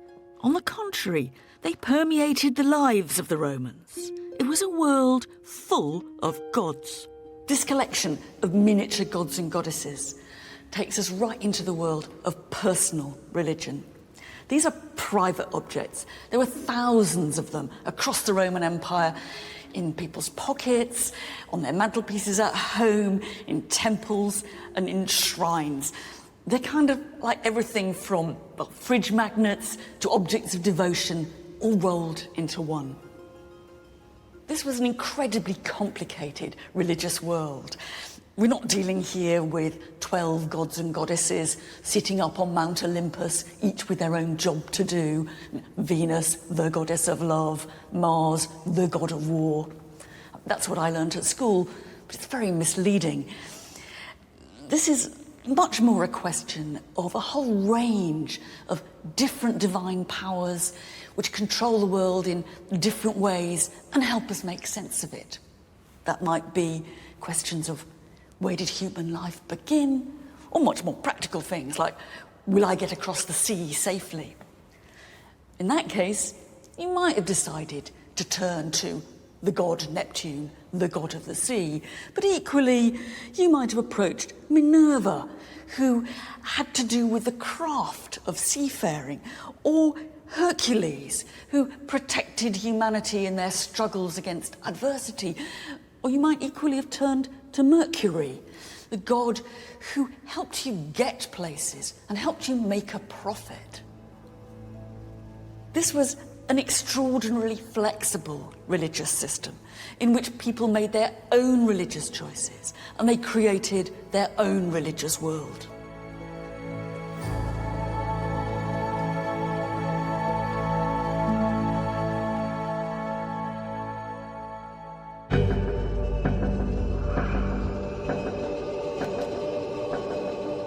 Religion was fundamental for the success of the empire, and the Romans made sure their gratitude was on full display. But the growth of the empire brought new and different gods into Rome. Just as the Romans incorporated new citizens from new conquered territories, they incorporated divine citizens too. One of these new religions, thought to originate in what is now Iran, didn't have grand temples, at least not above ground.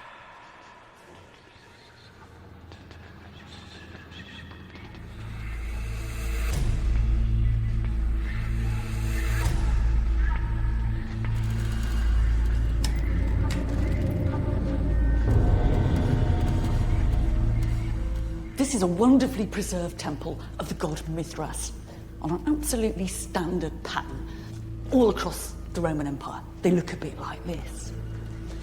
It's dark, enclosed, and it was almost as hidden away then as it is now. It's actually all been done a bit on the cheap. This marble floor looks impressive enough, but it's obviously come off a Roman skip. And up here, they've even made their little steps by cannibalising some old inscription.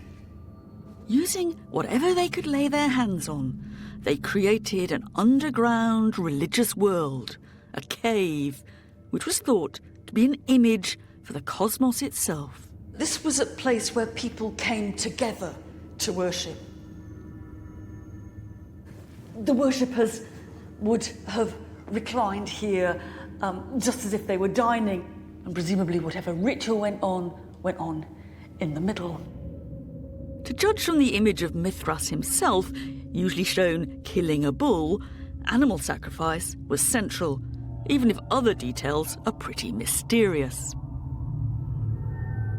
What we do know is that it was entirely men. This was about the most blokish religion in the Roman Empire, which is saying something.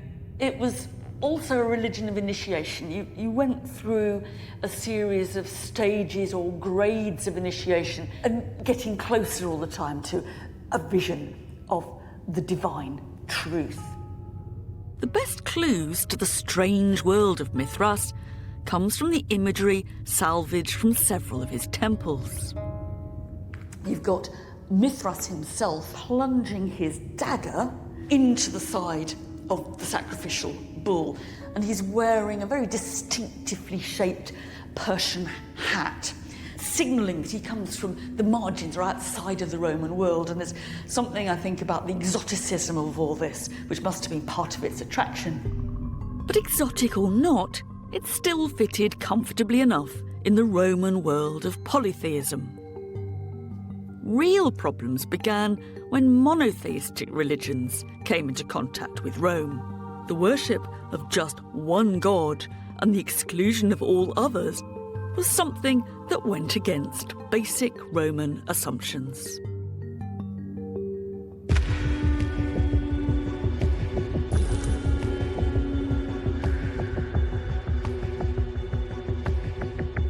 Judea was made a province of the empire in 6 AD. People here had their own way of life and a distinctive relationship to one god.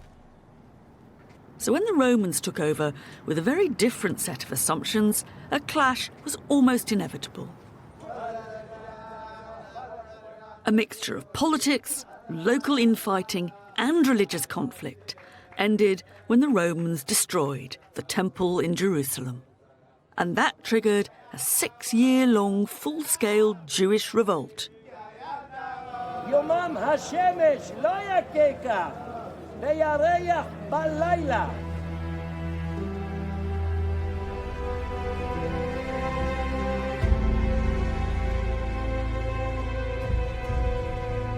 The end of that war came at a desert outpost called Masada.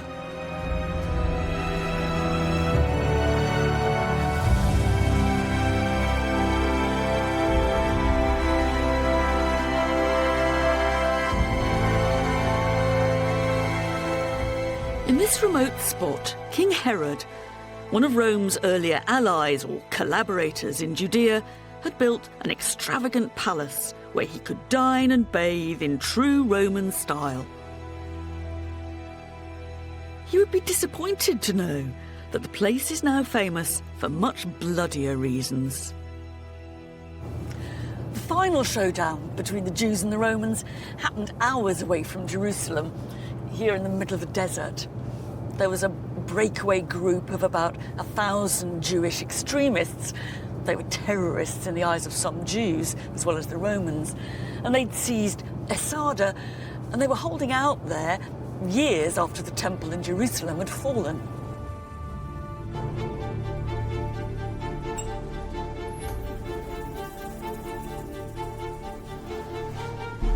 The Jewish rebels made this rock their base and eventually met their deaths when the Romans caught up with them.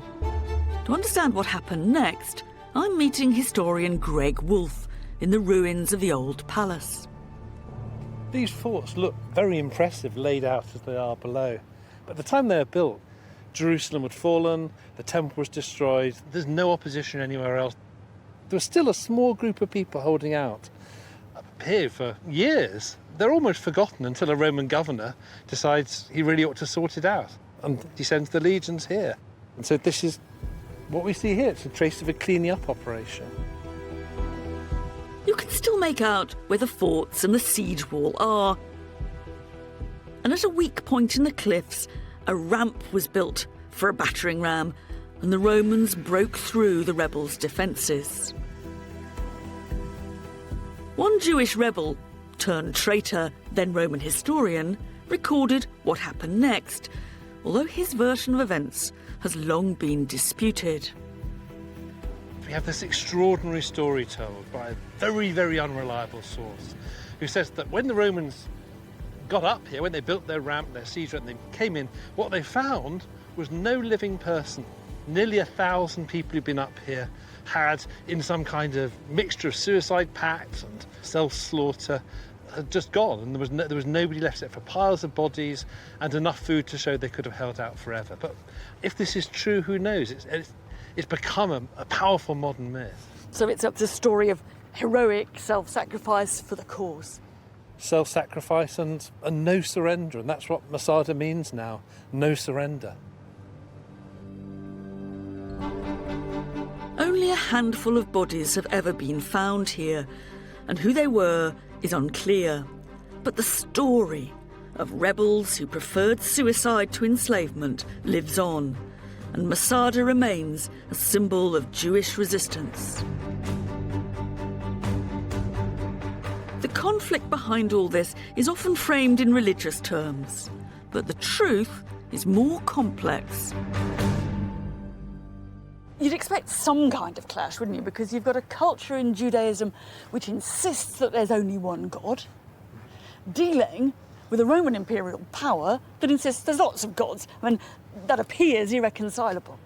Yes, although there are things about what the Jews do that looks very familiar to a Roman eye. They perform animal sacrifice, they have a huge temple at the centre, and perhaps most of all, it's a religion grounded in one ritual landscape, one sense of place. It's a religion of somewhere. Which they can always manage that, can't they? That you can have a religion pretty much that is as weird to them as you can imagine, so long as it sort of belongs to somebody. So they're sort of happy with the goddess Isis because she's the Egyptians' god. Yes. The Romans didn't expect those they conquered to abandon their own gods. Part of the point of polytheism is that it can accept and incorporate new and different divine powers. But they did expect them to recognise the relationship between the Roman state and religion. For the Jews, it's much more difficult to accommodate the Romans because their own history by now is a history of being subjected to one empire after another and being subjected to persecutions of different kinds. And so it's much more difficult for the Jews to fit the Romans into the system rather than the Romans to fit the Jews into their system. And that's where things broke down.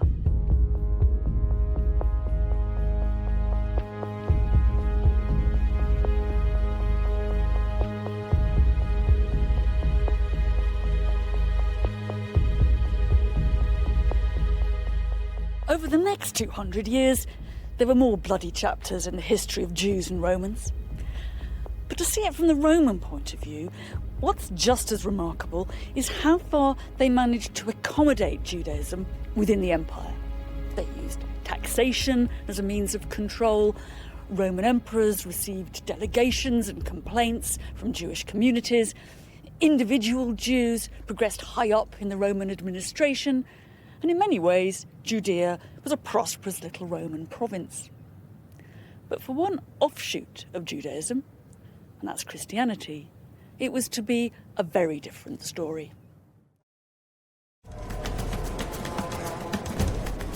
In the turmoil of conflict between Rome and Judea, one Jewish rabbi had developed new ideas. His name was Jesus. The sayings of Jesus, as they were called, were only written down later, but it's clear enough that for the Jews, he was preaching blasphemy. And at the beginning, at least, for the Romans, he was just another troublemaker. However exactly the story went, he was arrested, put to trial, and sentenced to death, Roman style, by crucifixion. The Romans must have thought, problem solved. But it was only the start. It was near here that Jesus came to be crucified, probably on some charge of civil disobedience. It's very hard to know exactly what was going on because the story has been rewritten and reinterpreted and embroidered ever since. But we can be fairly certain that the real Jesus was the leader of some small Jewish splinter group, and that in the decades after his crucifixion, he was almost reinvented as the founding symbol of a new religion which attracted followers more widely across the empire. There weren't, to start with, actually all that many of them, and they believed a variety of different things which we wouldn't recognise now as Christian. But at the core of it all, there was a new ideology that was challenging from within the empire itself old Roman certainties about how the world worked.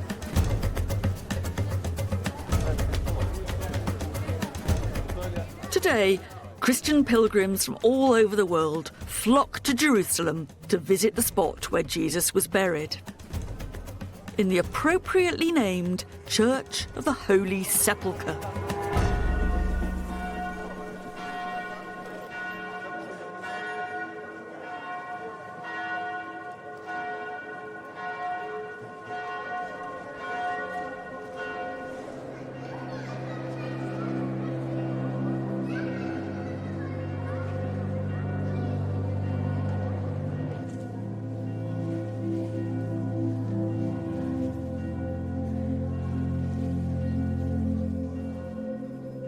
Although to call it a church is an understatement.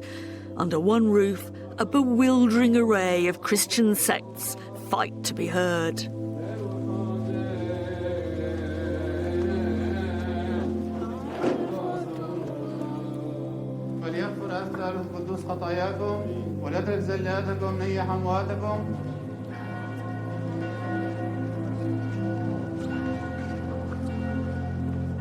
And the biggest queue of pilgrims and curious tourists is by the shrine that surrounds Jesus' tomb. This is the holiest site in Christendom. The idea that Jesus rose from the dead would have been the least puzzling part of Christian teaching for most Romans. There was a combination of far more radical ideas than that. It wasn't just that there was only one God. Those who followed Jesus could take no part in sacrifice, and they were to prepare themselves for the kingdom of God, which transcended the earthly power of Rome, and which might be coming soon. Add to that the very strange notion that poverty was a virtue, not a misfortune, and some pretty hard-line views about sex. And it's not difficult to see how some Romans might have been curious, even attracted to Christian teaching. Many others would have been baffled or affronted by what must have seemed like an assault on their world order. Christianity flew in the face of what Romans had traditionally thought religion was all about. And that contradiction may be one reason why Christianity was initially slow to take off. But when it did, it exploited the very network of communications that linked the Roman Empire. One of the key figures in spreading the word was a small-time Roman salesman from Turkey, better known as St. Paul.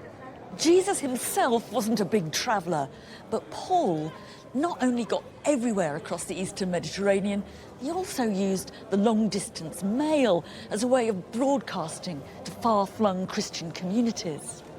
And the letters he wrote are still part of the Bible. Corinthians, that's the letter he wrote to the Christian church at Corinth. And he's writing to the people of Thessaloniki, to the people at Ephesus, the Ephesians, and to the Christian church in Rome. They're part pep talk, part instruction, and not all of it's entirely to my taste. Man is the head of woman, he says. It's never going to be my motto.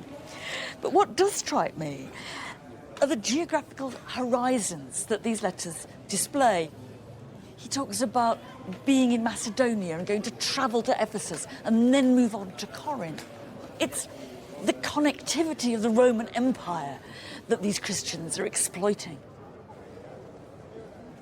Christianity was born within the Roman Empire, and the people who became its followers rode on its connectivity. In port towns like Corinth and Thessaloniki, you could find goods, work, and a new spiritual guide. The empire's trade routes became Christianity's broadcasting service.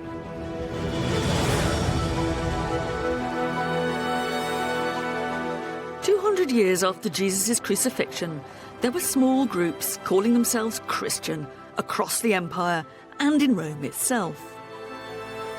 Though there were not many in total, perhaps 200,000 out of an empire of 50 million, and there were very different shades of Christian too. This is a tombstone that really parades its Christianity, and the key word is this, written in Greek. It's ichthyus, which means fish. It's not just a fish, because the letters of that word are also the first letters of a famous Christian slogan reading, Jesus Christ, the Son of God, our Saviour. Now, why they used that slogan, it's not absolutely clear. They might have been wanting a bit of secrecy. But if so, ichthyus isn't a terribly clever disguise. It's much more likely that this is an attempt to represent God and to wonder how God should be represented. They're thinking about encoding God in language and in visual symbol. But there's more to this, and there's more gods in this tombstone. Up here, these two letters, DM, stand for Dies Manibus, to the gods of the departed spirits, the absolutely classic traditional pagan gods of the dead. So here we've got both Christianity and paganism on the same stone, and it's a wonderful encapsulation of just that blurry boundary between Christianity and paganism in the first Christian centuries.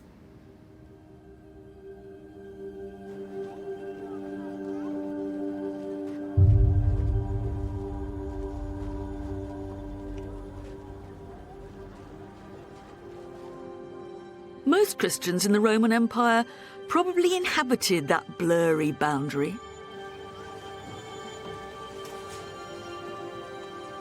But a few were much more hardline, overachievers, extremists you might almost call them, who came into conflict with Roman authorities and went to their deaths for refusing to sacrifice to the traditional gods.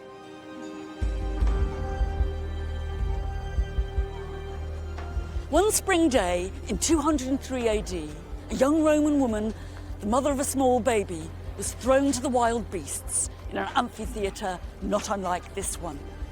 She was taunted, she was whipped and maimed by the animals, but not killed. The gladiator came to finish her off. After one painful miss-hit, she calmly took his blade in her hands and guided it to her throat. Her name was Vibia Perpetua. Her only crime was to be a Christian. This was Romans attacking Romans.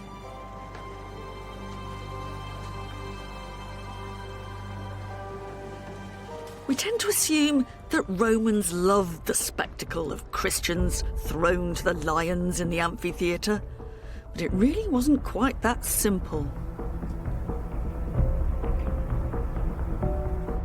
An amphitheatre was a highly ordered microcosm of Roman society. The spectators sat in a rigid hierarchy according to their social place. You couldn't just choose to shell out for a good seat on the front row like you can now. And the victims in the centre, the slaves and the condemned criminals, were by definition outsiders. They were never intended to be young Roman mothers like Perpetua, one of their own.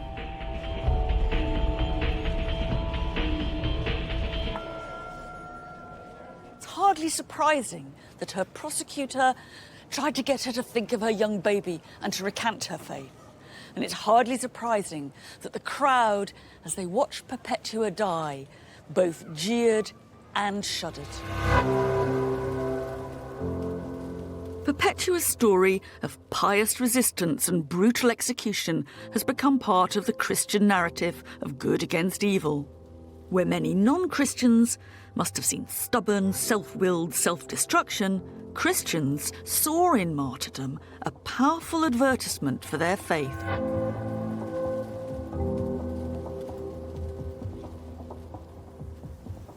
Long after their moment in the arena, stories of the killing, the torture, and the excruciating suffering were told and retold in meticulous and sometimes lurid detail. The bravery of the martyrs in the face of sadistic cruelty seemed to validate the faith for which they died and to offer other Christians an example they might glorify, though not follow. Quite why the Roman authorities chose to send them to their death remains something of a puzzle. That's largely because almost all the evidence we have comes from the Christian Romans themselves. It's an extreme example of history being written by the winners. If we try to see it from the side of the Roman authorities, the fact that the Christians refused to sacrifice threatened to disrupt the good relationship between the state and the divine powers, which ensured the success of the empire. It was pure treachery.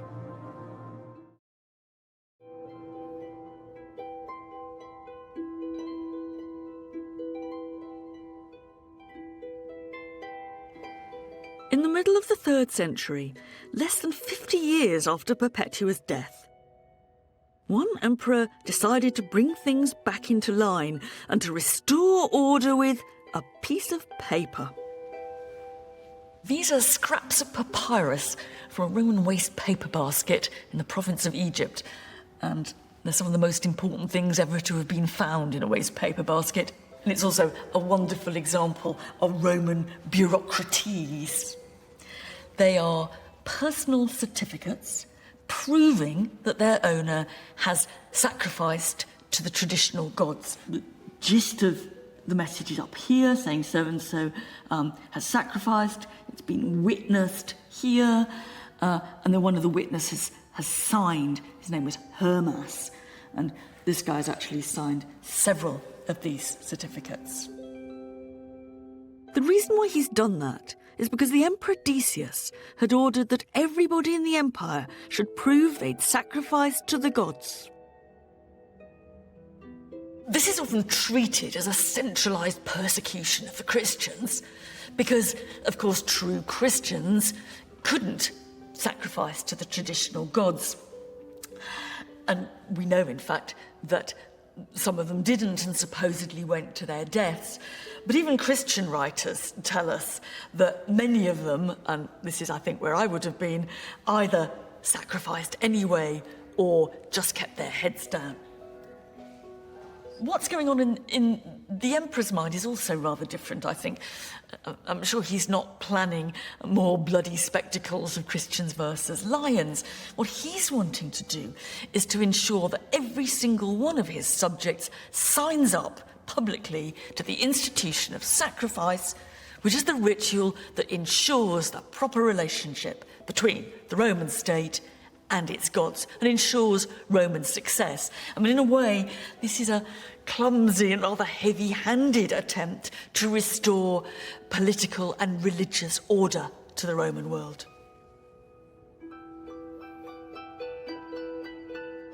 His project didn't last long, and neither did he. Decius wasn't dealing only with the Christians, but between the invasion of the barbarians and internal rivals, his reign only lasted 2 years, and he ended up killed on the battlefield. It would have been beyond the wildest dreams of Perpetua and those who died like her that in less than 100 years, Rome would turn in exactly the opposite direction.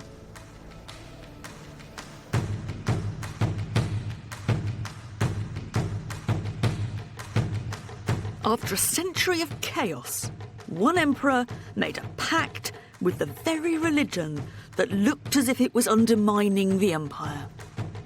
His name was Constantine, and eventually he became once more the sole emperor and aligned his power with that of the sole god, the Christian god, that is. These fragments are what's left of a colossal statue of the Emperor Constantine. Can't all have been in marble. It could never have stood up if it was. We have to imagine a brick and a bronze core, and these bits sort of stuck on the end. It's an entirely new vision of imperial power. Of course, there have been colossal statues of emperors before, but just look at that face. Superhuman, staring, almost abstract. This isn't an emperor who could conceivably be one of us. This is an emperor we have to worship. We probably have to kiss his feet. Constantine is a striking mixture of the old and the new. He comes to power in civil war, he celebrates a triumph, he acknowledges divine assistance, and he has a big building programme in the city of Rome. All that's very traditional. What's new is that the god whose help he acknowledges is the Christian god, and what he builds in the city is not temples, but it's churches. We really don't have a clue why Constantine became a Christian. It might have been a sincere spiritual conversion. It might have been a calculated decision to back what looked like the winning side. The political logic of this, whatever's going on inside Constantine's head, is that the circle has been squared. The universal empire, instead of fighting the universal church, has done a deal with it. From now on, empire and church are going to walk side by side. One way of seeing this is as a revolution. Fundamental aspects of being a Roman have changed. Hierarchy, faith, morality, sex. But in another way, Constantine has reinvented the original model of Roman power around a new god.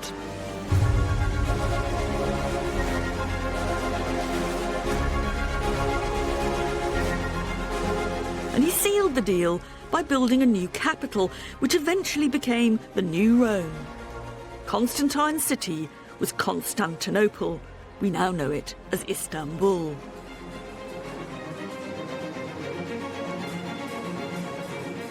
It was here that he ordered his own versions of some of the major buildings of Rome. The site of Constantine's hippodrome, his Circus Maximus, has been preserved, complete with a few of the monuments that he and later emperors placed along its centre. Robin Cormack, my tour guide and husband, knows more than me about the art and culture of the Eastern Empire. I think this is a really impressive monument, and they were really proud of it. The amazing achievement is to get that obelisk from Luxor onto this stand And they were so proud of what they'd done that they have 2 inscriptions saying how difficult it was, and they have the pictures of the putting up of this. You can see the ropes here to winch it up. This is Roman technology as it ever was. At its best. But why did Constantine choose to build his city here?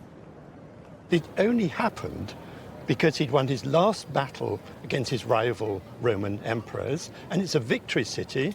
He looked around, he chose a city near to where the battle was, the city of Byzantium, and he turned it into a massive, powerful new city named after him, Constantinople. So it shows he is now the single Roman emperor.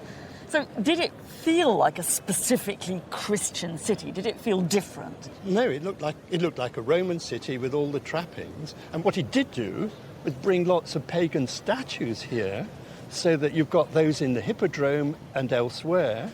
So much so that there's the famous saying that this city was built up by denuding all the other cities of the Roman Empire. It must have been a bit odd to see an emperor who's sponsoring Christianity, decorating his city with pagan gods, great works of art that he's sucked in to decorate it from all the other bits of the empire. Yeah, well, he's a powerful emperor, isn't he? Yeah. This is a display of power.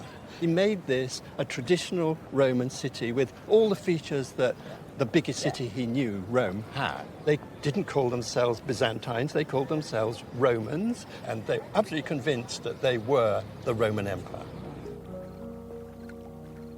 In fact, here in the East, the Christian Roman Empire lasted right up to 1453, when the Ottomans conquered Byzantium. In the West, it was a different story. Rome was still Rome, but it was more a showcase of architecture and culture than the capital of power. But the northern frontiers were more porous than ever. Outsiders pushed in. And even if it was now a hollow symbol, the city of Rome was still a prize. Driven by the Huns, various tribes like the Visigoths, the Ostrogoths and the Vandals moved towards the Western Empire. The legendary sack of Rome didn't happen once, but 3 times. Roman armies were defeated, citizens were killed, and the city itself was looted and pillaged.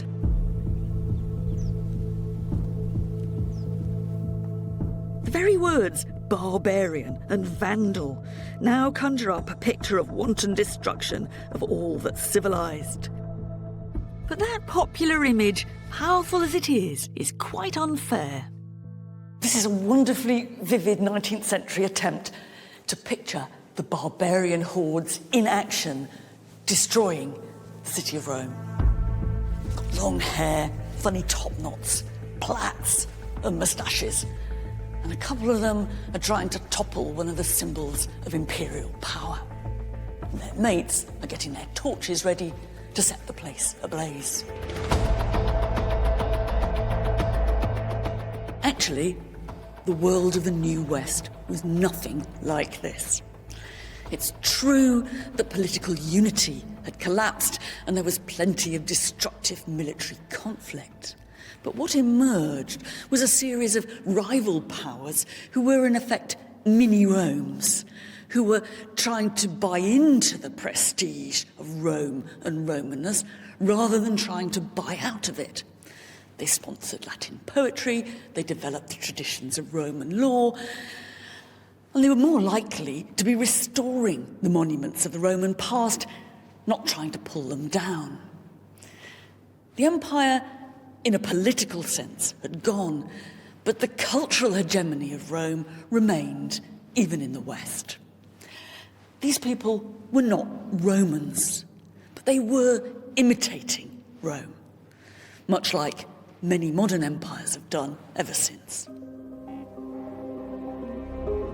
With these barbarians imitating the Romans so closely, can we really call it the fall of the Roman Empire? How do you decide how or when an empire starts or ends? What counts? Is it territorial control? Is it law or culture? Is it the Roman brand? There has been an enormous transformation, and in many ways, this is no longer the empire that looked back to Romulus with his definition of what it meant to be a Roman. It's a transformation, a revolution almost, that I see clearly here in what was once Rome's mini-capital of Trier in Germany, in the grand imperial throne room that later became a church.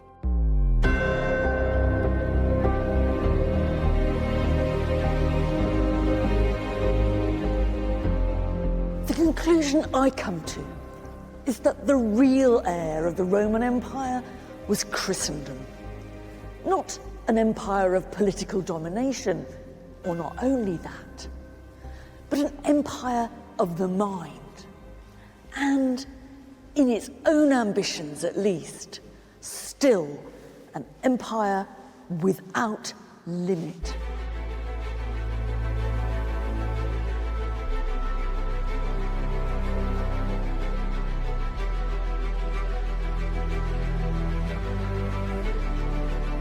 From the mythical beginnings of Romulus and Remus to the political and military systems that enabled expansion, it's the image of Rome that, for better or worse, has acted as a benchmark for so many later empires. Britain, Russia, America, even Nazi Germany have all tried to recreate what they saw as the glory of ancient Rome. And they haven't avoided some of the same problems, dilemmas and conflicts of imperial rule. Today in the West, we still wonder where our boundaries lie and what limits should be placed on inclusion.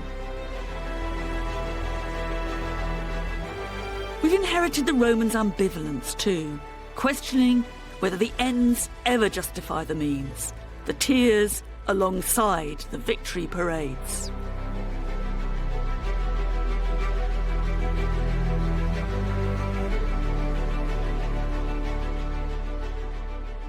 "2,000 years ago, the Roman historian Tacitus offered one image of the fallout of Roman conquest.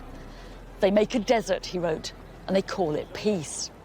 I first read that when I was a bit of an awkward teenager, and I still remember the moment, because it was the first time that the Romans actually seemed to speak to me. It was the brutal clarity of it that was so striking. And I guess that ever since, however much I've admired the Romans, however much I've been repelled by them, they've always held my attention. For me, it's the conversation that we can still have with the Romans that's so important. A conversation that makes us think harder about ourselves and about the ideas and problems that we have in common with them. There's a little bit of the Romans in the head of every one of us. And that's why Rome still matters